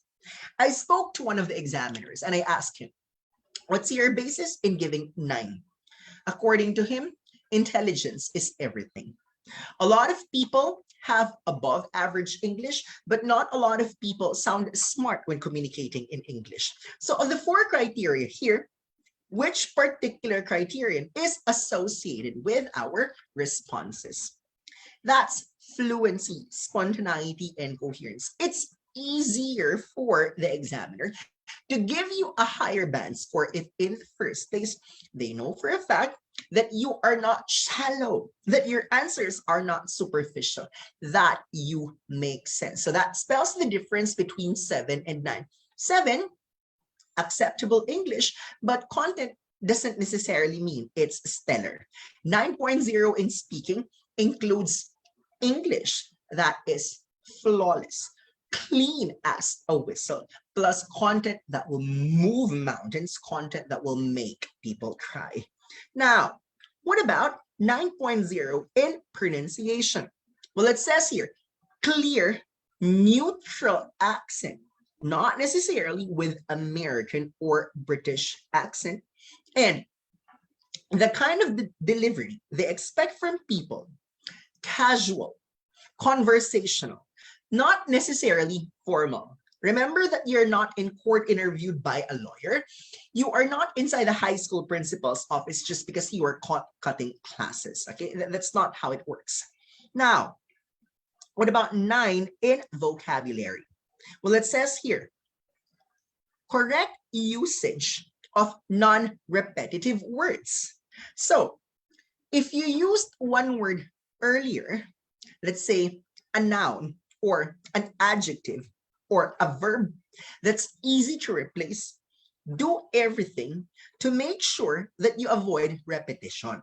Now, one reviewee asked me, sir, but what if I've run out of synonyms? Can I use exactly the same word? IELTS examiners permit you to repeat the words if, for some reason, there are no more alternative words left.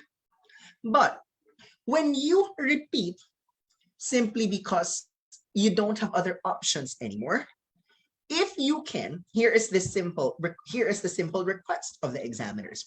The repetition must be very few and far in between. Okay? Now, what about this one highlighted? I think it also addresses the question that was asked by one of the participants earlier. Do I need to use highfalutin words just to pass the IELTS? No. Emphasis here, no to big words, unless you're very comfortable with them. But sometimes, when big words are used one after another, even if you're comfortable with them, it doesn't sound natural anymore. It sounds fake. It sounds pretentious, which is not the point of the speaking subject, because we are not here to impress. We are here to express our thoughts. Okay? Now, 9 in grammar, it says almost flawless grammar. You're keeping it clean, conversational, natural. No need to sound like Shakespeare or some politician trying to win votes. I understand that when some of us read Shakespeare's literature, it might not be easy to comprehend, especially if we are not familiar with that kind of language that was popular during that time. So don't force yourself to use that kind of language in IELTS today. Just make sure your examiner understands what you have in mind. Okay? Now, we have more important reminders in speaking as we approach the last leg of our free class for tonight. Okay, before that, I'll just message Sir Brian. One moment.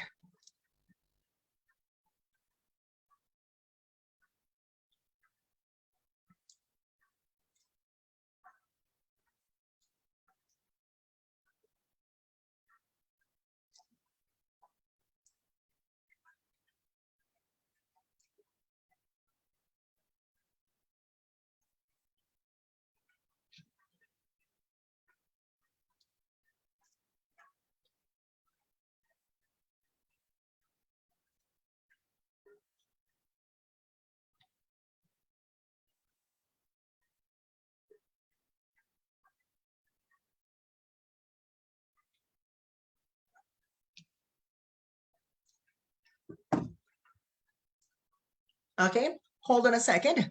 I'll be back in a jiffy.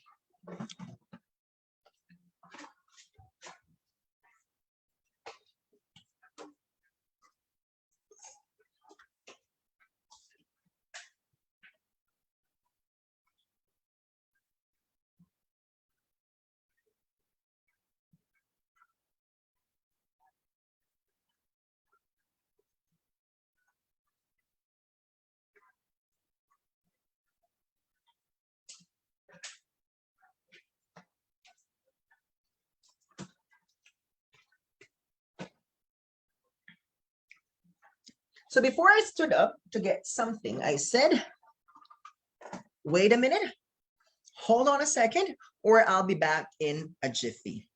Please do not say for a while, because in English, for a while means it's going to take quite some time. So if you want to imply that you're going to be back sooner, don't say for a while. All you have to say is wait a minute, hold on a second, just a moment, or I'll be back in a jiffy. So you're seeing here some important reminders in speaking, but Let me first read the questions here on our Zoom chat box. Then I'll move on to the Facebook Live questions. Okay, Israel Simanero asked, what is your advice if in the middle of the speaking exam, I paused or ran out of words? What will I do to connect or continue my flow of thoughts? Or the common cause of distractions? Okay, so if you pause, gather yourself. Think that your future is at stake here. Yes, we commit mistakes because apparently mental block is part of human nature.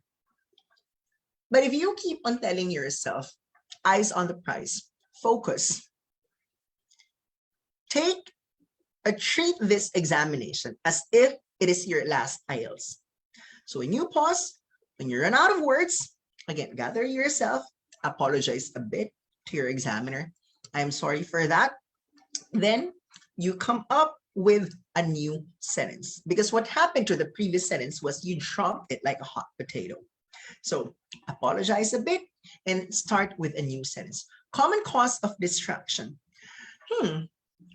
This is not IELTS anymore, but it's applicable in life in general.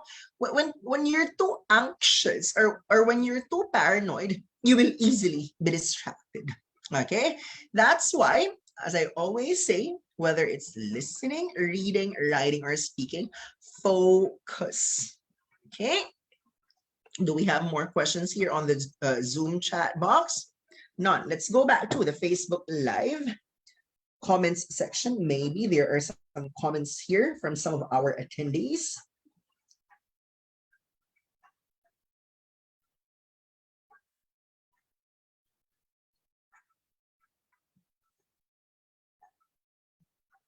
Okay, from Mags Bangilan Samson. Is it a point against you if you did not hear the question clearly and ask to repeat the question? No. For as long as you do it politely and you do it once, you don't have to do it all the time. From Fatima Lapining. Good evening, sir. It's my first time to inquire about English test, and I'm not really good in English. I just want to ask, what is better to take, OET or IELTS? Well, Fatima, it depends on your destination and your visa application. Why?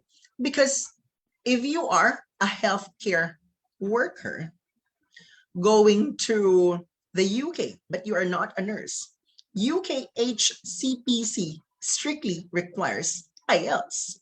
So even if OET as an option, you cannot use it if you want to be accredited, if you want to be registered with UK HCPC. So it all boils down to, number one, ask the requiring institution. If it's CGFNS, if it's the embassy, the school, NMC, HCPC, NZNC, NMBI, NMBA, what English exams do they accept? If they accept PTE, go for it. If they do not accept PTE, ask, do they accept OET? If yes, go for OET. If they don't accept both IELTS and OET, your remaining option probably IELTS or TOEFL. Now, CELPIP might not be that popular as compared to other English examinations because CELPIP is only acceptable in Canada. So those are your two options when you're migrating to Canada, IELTS or CELPIP. But for most visa applications, they accept TOEFL and IELTS. So when you're down to the last two options, it will help you in deciding which English examination to take. So what does 9.09 recommend? In order of our preference, PTE, that's the one that we recommend the most, followed by OET. Okay, then IELTS. I'm speaking from the heart, okay? If you want someone else's opinion, go ahead. You can ask for other people's thoughts, but if I am to use my 15 years of expertise in this review industry, PTE, OET, then IELTS. What else? Ding Salazar, where can I find the link of this same webinar for Zoom, sir? It's also shared on our Facebook page a couple of hours ago. The Facebook link for this same lecture, the ongoing lecture now, is actually on our Facebook page. Okay, this one from Eileen Yasmin Becerra. How if we can speak fluent English? Because, for example, some of us are not speaking English anymore, but it is a requirement for our application. Well, first things first, thank you for recognizing that you have challenges in communicating in the language. Now, number two, after acknowledging that fact, kindly ask, what grade do you need for your application? Because that will determine the level of pressure. Even if you're not fluent in English, but all you need is a 4.5, go for it. Do not let English examination get in the way of your dreams. But let's be realistic here. What if you know for a fact that you are not fluent in English, but you're aiming for, let's say, 7.5 to 8? Remember, 9.09er is an established review center. We, the lecturers, are effective teachers, but you do not put the burden of the entire educational system on our shoulder. We are not miracle workers. We are not magicians. We are not Jesus Christ. We can only do so much in the time that you decided to spend with us. We will guide you every step of the way, but let's set our expectations straight. That's the reason why I need you to ask the requiring institution first what grade they need. If it's lower than 6, nothing to worry if you're not that fluent, because even with below average English, you can go abroad. But instead of asking us to help you get 7.5 to 8, and you know for a fact that English is your Waterloo, maybe, just maybe, it is better to consider other visa applications instead of that particular program that you're applying for.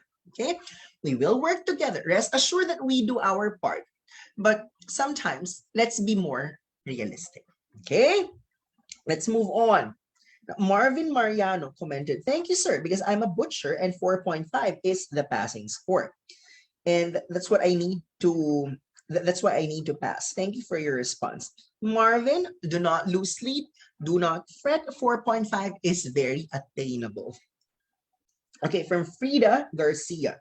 Would you be punished by having a local accent? For example, Scouse accent. Instead of saying you'll be punished, I would rather say, for as long as you're easily understood and you don't let your accent get in the way of communication, go for neutral accent. Okay? Local accent won't necessarily mean that you're going to be penalized for as long as you are still understood. If accent affects the communication, that's when you'll be given a lower grade for criterion number 2. Okay, Shang Mejorada. Thank you for sharing your time through your videos, sir. Your fluency really amazes me. I wish I can be like you. If not, at least to pass the required band score. Thank you, Shang, for that message. But like what I've said, we will work together. We do our part. What is our part? It is our obligation to teach. You do your part. It is your role to learn. It has to be a two-way process. It cannot be a one-way street.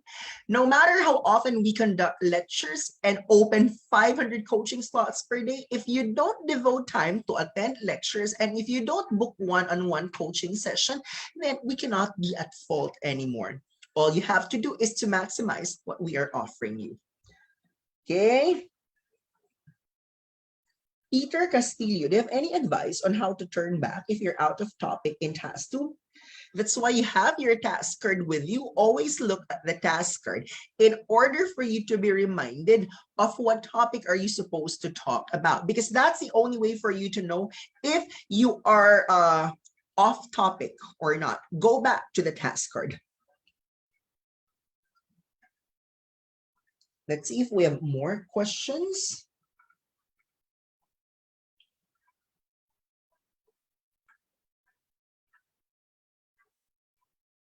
Ding said thank you, and my response is you're welcome. Okay, now let us move on to the important reminders in speaking. Well, number one is self-explanatory. What if you did not hear the question clearly? You can easily say, would you please repeat this, the question? And the suggestion is, please do not say, come again, or pardon. Politely ask the examiner. Now, let's take a look at this one. I'm sure a lot of you are interested to know on what you're supposed to do with this. What if you don't have any idea about the subject matter? What if the actual examination question, compare and contrast the paintings and the works of art of Michelangelo and Leonardo da Vinci? Like, oh my God, what am I going to do if I encounter that question in the actual examination? I vividly remember when I was in college, this was part of our arts and humanities class. It's just that that was a long time ago. If I'm not mistaken, that was 2004. And 17 years later, yes, I'm still familiar with the names of Michelangelo and Leonardo da Vinci. But for me to talk about the nitty-gritty details, what are the similarities and the differences in their artwork, I would rather that in the beginning, you mention something like this. Please accept my apologies, Mr. Examiner, because I really don't have a particular idea in mind.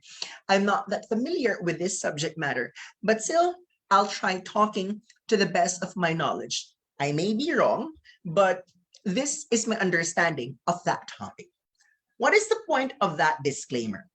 You're telling the examiner, see, I don't know, but at least I'm talking. Because when you talk, there is something to assess. If you do not talk, there is simply nothing to assess. And I bet if you're asked at least 15 questions for the entire speaking examination, it's not as if you're totally clueless for all 15 questions. Maybe out of the 15 questions, you're only clueless with just one topic or one question. So IELTS examiners appreciate it when you give a disclaimer like that in the beginning, because the implication is, or at least even if this candidate does not remember vividly the artworks of Renaissance artists like Michelangelo and Leonardo da Vinci, this candidate acknowledged his limited knowledge, but at least opened his mouth and showed the examiner that he has what it takes to speak. Remember, at the end of the day, what is this subject all about? It's speaking, right? That's why saying something is better than not saying anything at all. Do not let this foreign subject matter get in the way of your dreams by keeping quiet and then by doing this. Tell the examiner up front that you don't have an idea, but still, it doesn't mean that you shut your mouth. You talk. Now, what other details do we have here? Okay, as we approach the last few minutes of our free session for tonight. Okay, speak naturally in a conversational manner as if you're telling a story. I remembered one examiner telling me, Irvin, when you talk to your students in class, tell them to visualize the speaking subject as a casual conversation or having a dinner date with your best friend. When you are with your best friend, you sound conversational. And that's exactly what examiners expect you to do in the actual examination. Now, it says here, don't shout. You sound like you are brain damaged. Just be audible. There's no sense in shouting. Now, after the examination, before that, I told you earlier, I promised something. It's just that it's not on my slide, but all of a sudden I remembered it. We're going to look at some questions in the IELTS, and I need to bring out the best in you. I want you to be creative if you want to stand out from the rest. IELTS examiners automatically know if a candidate is from the Philippines. Okay? Why? That's because if you are from the Philippines, we think alike. We have exactly the same idea in mind. Now, I'm going to ask, and I need you to respond here on the chat box for our Zoom session, Zoom meeting room, and the Facebook live session. Okay, number one, what's your favorite food? Okay, everyone, type it. The first answer that comes to your mind. What's your favorite food? Type in the Zoom chat box the first word that comes to mind. Okay, so some of you responded adobo, tinola. Okay, what about the Facebook live attendees? Okay, adobo also came out. We have 170 here on Facebook live, but it's just that only 3 responded. Okay, someone said kare-kare, adobo, the 4th time, menudo. Okay, here I am telling you that your responses are not necessarily wrong. The problem is when you're talking to an examiner who is not Filipino and will ask you, what is kare-kare? We don't have it in England. Or what is adobo? I'm from Canada. It's my first time to encounter adobo. Good for you. If you're able to communicate and describe what adobo is, what kare-kare is. But what if you're having a difficulty in looking for the right words that best describe adobo and kare-kare? What's the very clear instruction of IELTS examiners? It's not wrong to use local words as part of your response. But the moment you mention words that are not in English, you are given the automatic responsibility of describing them in English. So what if your examiner asks you to talk about your favorite food, and then you're from Northern Luzon, and then you said poke-poke, or let's say ding-ding, or pigar-pigar, the examiner might say, what is that? If you think it's not easy for you to describe what ding-ding is, or pigar-pigar, or poke-poke, it might be best to settle for answers that are in English. So that you don't have to describe the local food, why don't you mention something like steak or fish and chips, okay? Or something that you might have encountered in, let's say, an English movie. If you choose to mention something like tteokbokki, it's a Korean food, make sure that you are ready to describe what tteokbokki is, okay? Now, I'll go back to the messages. Jamie said, haha,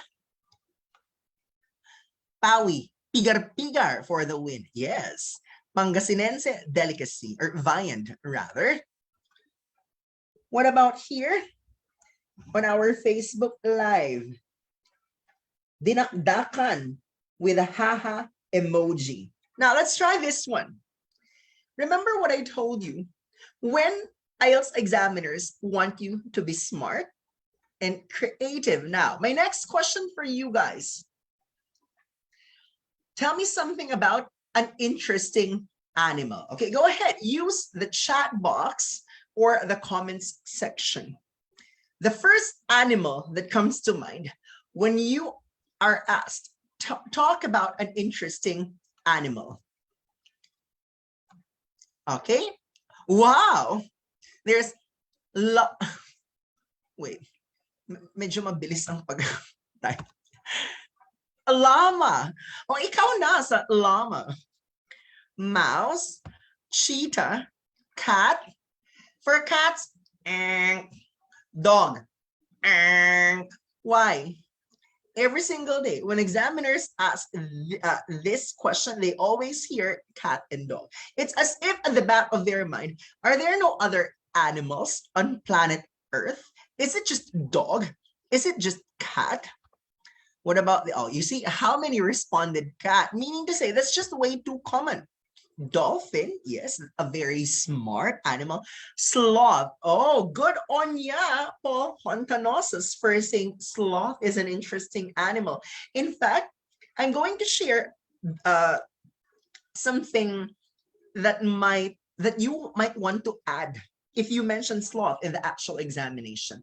This is one of the slowest and laziest animals in the world. In fact, they spend more time sleeping than doing a physical activity. They easily get tired. That's why they sleep most of the time.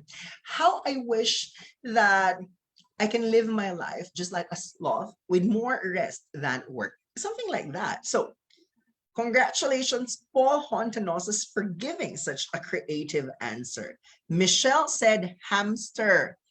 Marlene, monitor lizard. I hope you can explain why it's interesting for you. Glyzy, parrot. Carol, chameleon. What about that? Okay, Maria Arlina, panda. You know what? If you're going to say panda, add that panda is perhaps the best representation of humanity, a perfect example of someone, or a perfect example of an animal that is not racist. Why? Because a panda is black, white, and Asian all at the same time. Remember, panda has black and white color, right? But panda is originally from China. That's why panda is also Asian. If you mention something like that, it will get the attention of the examiner. Way more interesting than mentioning cat or dog. Okay, J. Edor responded carabao. Alpaca, wow, alpaca. I love that. Why? Because I am certain examiners don't encounter alpaca every day. Rufa Gomez, Shih Tzu. Yes, it's a kind of dog, but I hope that you can provide me something interesting about Shih Tzu. Okay, well, Shih Tzu is a type of dog, but better than the general answer, dog. Eileen Salvador, hamster. K, oryx. Wow, sa oryx. What about the others? Blue-tongued lizard. How specific of a lizard? Iguana, camel, oh, Kathy, Indian peafowl. Hindi pwedeng Philippine peafowl. Kailangan talaga Indian peafowl.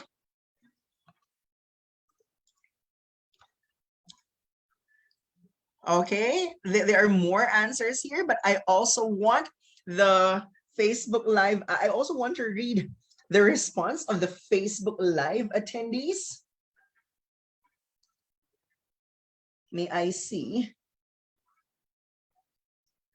Pacific octopus. Hindi pwede Atlantic octopus, kailangan Pacific octopus. I like it when you are like that, because you are actually making it interesting for the examiner. The examiner is not requiring himself or herself to listen to you. It is your goal to get the attention of the examiner because you are the one taking the examination. So by mentioning blue-tongued lizard or Pacific octopus, I'm sure you're already getting the attention of the examiner. Keep it up. Kangaroo, elephant, camel, seahorse, honey badger. Oh, Benedict, kakaiba. That's honey badger. Rabbit, koala, rhinoceros, spider, wild boar, polar bear, hippopotamus, armadillo. Okay. I am certain that you have your own thoughts in mind. But when an examiner asks me, well, the animal that I find interesting is the platypus. This is an endemic animal in Australia, and it's the only animal that is both mammal and amphibian at the same time. So Le-level ang platypus sa mga alpaca, llama, green sea turtle. Do it like that. Now, let's try this one. Another question. Favorite flower. Okay, what's the first flower that comes to your mind? Okay, flower. Tulip, camellia. What about the others? Maybe marigold, stargazer, daisy, orchids, carnation, sunflower, sampaguita. Oh, may isa. Ecuadorian rose. I was about to say avoid rose. But one of you responded Ecuadorian rose. Sir, para maiba, bakla, rose pa rin yan. Now, if I may share with you something, I got this from one of the examiners because I attended his workshop. So, 25 candidates were assigned to him in one day. He experimented and wanted to find out how creative or how common can Filipinos get when responding to answers. The first candidate said rose. The second candidate, a rose. Third candidate, a rose. So the fourth candidate, the examiner started by saying, what is your favorite flower aside from rose? So this is what I need you to do. First, think of the most common answer and then avoid that. Then think of something different. Okay? Morning glory. What about Facebook Live?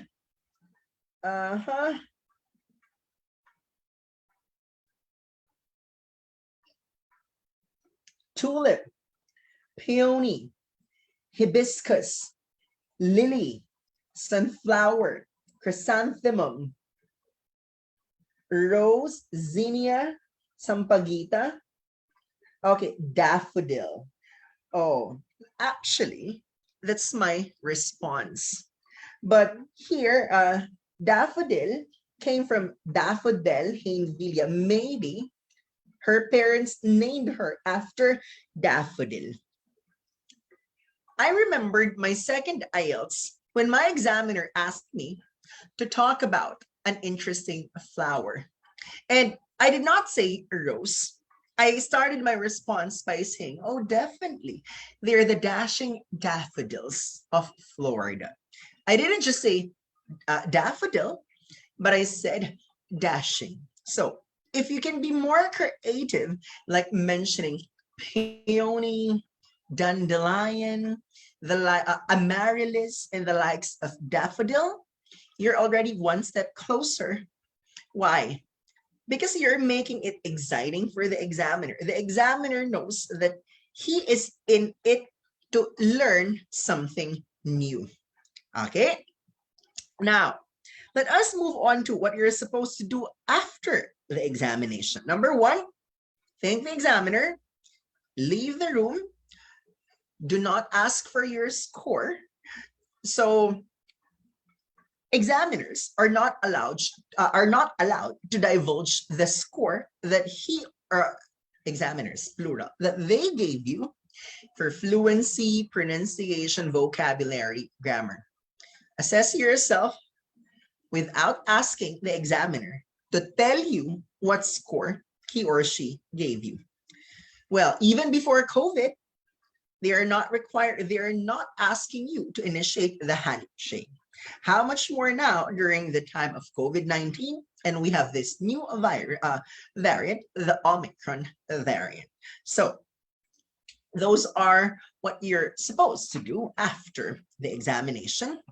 Let me see if I still have more here on my slide. Okay, that module is for writing already. So I've been talking for 2 hours and 20 minutes. Maybe I'll accommodate a few more questions before we call it a night.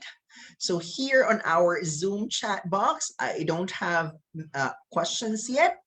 What about here on our Facebook live session? No questions so far. So while waiting for the questions, number one, thank you for joining us tonight. I'm sure some of you are busy, but for you to spend 2 hours and 20 minutes with me, personally, I hope I did not waste waste your time.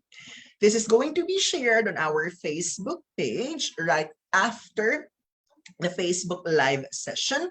So if you feel that the content for the last 2 hours and 20 minutes was helpful, please do your friends a favor by sharing it to them.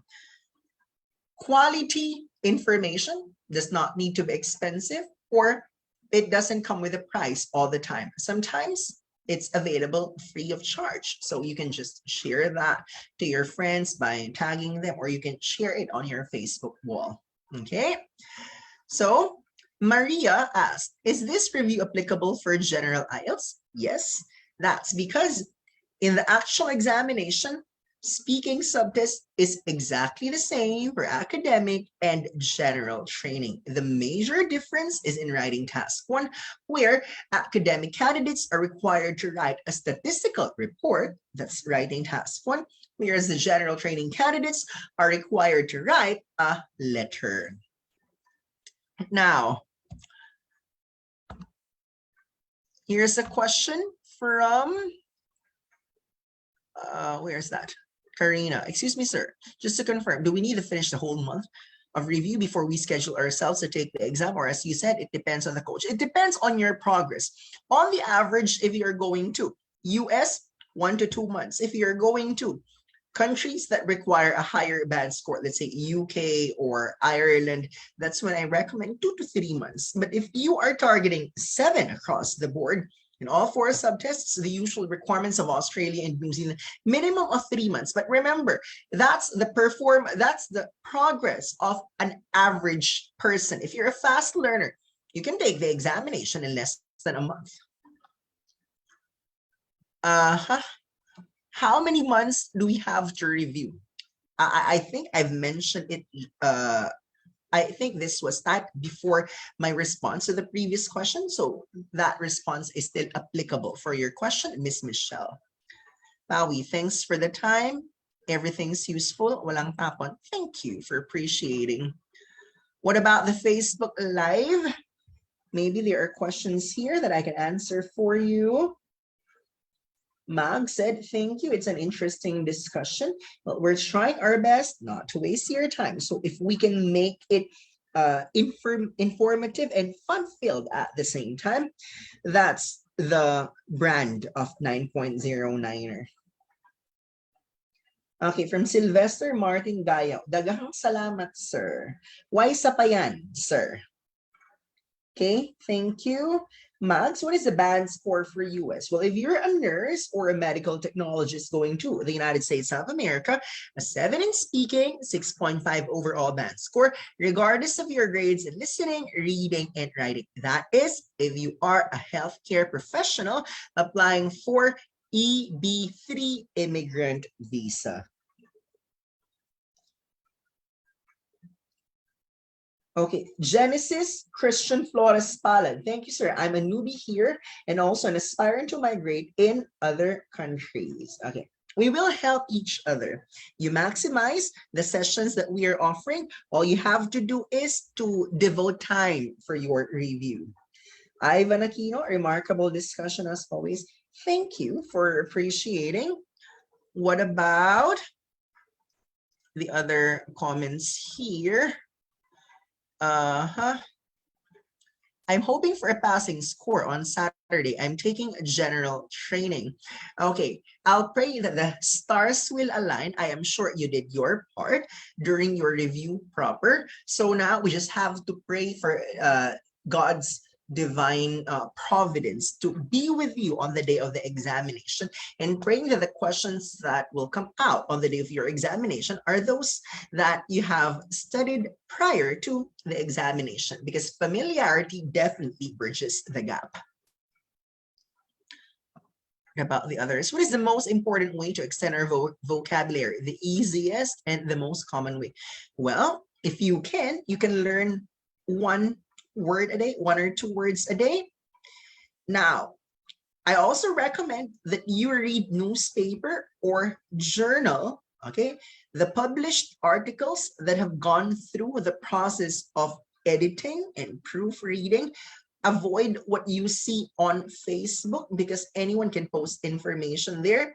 Read the refereed article, and if you encounter something that's not familiar to you, there's always the dictionary for that.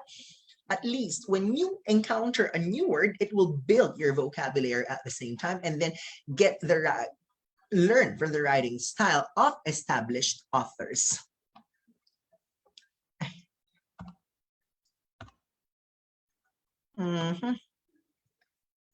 Okay, from Noriel Salazar, do we need to avoid using words like kinda? Okay.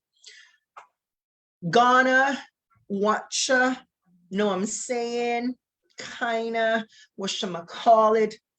These are terms that are not acceptable in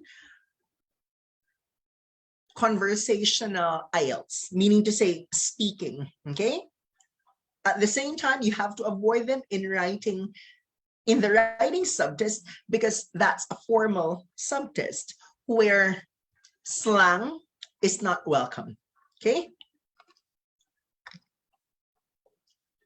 Marites, thank you, you're welcome. I say from the start to finish. Lecture, I enjoyed listening. What Raquel, how many months of review should I do for a nurse like me, working 8 hours a day, 6 days a week? I'll just use my free time and off duties for review. On the average, 2 to 3 months. If your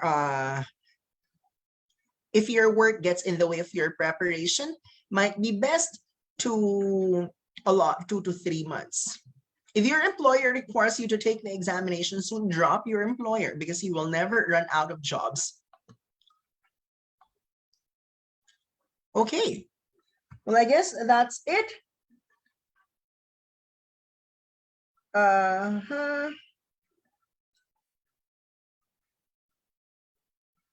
Cheryl, thank you for making this topic free of charge. I'm so happy that I was able to join. More to come. Yeah, from time to time, we conduct live lectures here on our Facebook page.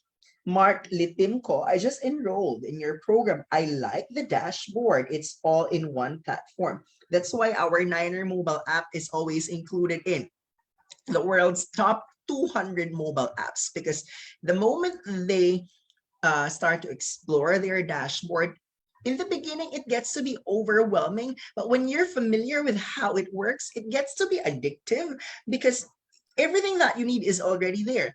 That's where you attend the live lecture. That's where you watch the recorded versions of the class. That's where you can download your materials. You can read model essays. You can book for your one-on-one coaching appointment. Thank you, Sir Mark, for that feedback. Mean Ann, I'm a caregiver here in Israel and planning to go to either UK or Canada. Correct, Min Ann, UK and Canada are both open for caregivers. Usually it's the general training module that they require from you. And the band score you need is not as high as compared to the other professionals. So go for it. While Canada and UK are both hiring caregivers. Deza, how to enroll? Well, you can visit our website. There is a shop portion, a shop portal. You can also pay via BDO, BPI, GCash, PayPal. Okay, Lourdes Satellite Center in Tuguegarao. Well, we closed it last year due to COVID-19 because the landlord did not waive rental fee for more than 5 months, even if IATF did not allow face-to-face classes for more than 5 months. So that's exactly the same story why a lot of our provincial branches decided to close down. If only it was a policy of our government last year to waive the rental, but it was just suggested. It was not made a law after all. So like 9.09, a lot of local businesses have suffered last year. But we have proven that the online platform can generate exactly the same quality of learning. The mere fact that you were able to stay with me all throughout the discussion is an indicator online platform is the new normal. So the dashboard will allow you to review anytime, anywhere. Praise God for technology. You don't have to look for a local center. Okay, Charmaine Manalastas, is there an online one-on-one class? Yes, 7 days a week. You can book for one-on-one coaching like daily, Monday to Sunday. Rizali, it is always interesting and delightful. Thank you. Benedict, are you offering enroll now, review later? I'm sorry, we cannot offer that because truth of the matter is mahirap maningil sa mga Pilipino. So, full payment first, then it's totally up to you to maximize what you've paid for. I'm just being honest. That's real talk. Mahirap maningil sa Pinoy po. Rizali, continue sharing your talent. Yes, I will, like what I've always done in the last decade and a half. Sales Gallardo Light, Sales Gallardo Light. Is IELTS GD Band Score 6.5 good enough for Canadian immigration? If it's express entry, you might want to talk to your consultant because the consultant will tell you the target band score. If it's express entry, the higher the IELTS general training score, the higher the immigration points, the more chances that you will be invited.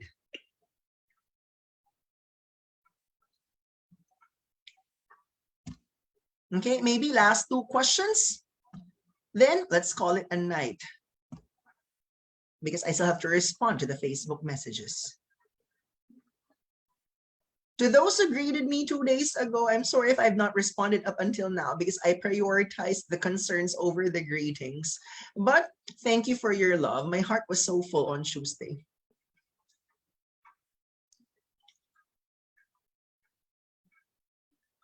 How much is the one-on-one coaching? It's part of the unlimited review program. So you don't have to pay extra for that. It's part of the review fee. Where is Picampa España Manila branch located? I'll be coming from Cavite. Well, I am not familiar with the geography of Cavite. In fact, I've just been to Bacoor, Imus, and Dasmariñas, and I'm not really familiar with the public transport. But you can ask your friends how you can go to PRC Moraita. I'm sure PRC Moraita is very familiar to a lot of people because that's where you renew your license. We're also located near FEU, near UST, walking distance from all three institutions, FEU, PRC, Moraita, and UST. If they can tell you how you can go there, I'm sure you won't be lost in looking for Niner. Reniel, big thanks for this free review. Well, if you are blessed, be a source of blessing for others. And that's the point why we're doing free lectures from time to time. Okay, I guess that's it for all of your messages. Now, it's 8:35. We've been together for 2 hours and 30 minutes. Let's call it a night. Thank you for your time, and I'll see you when I see you. Bye.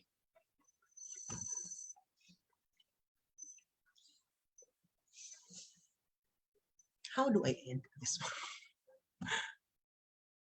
End? End me for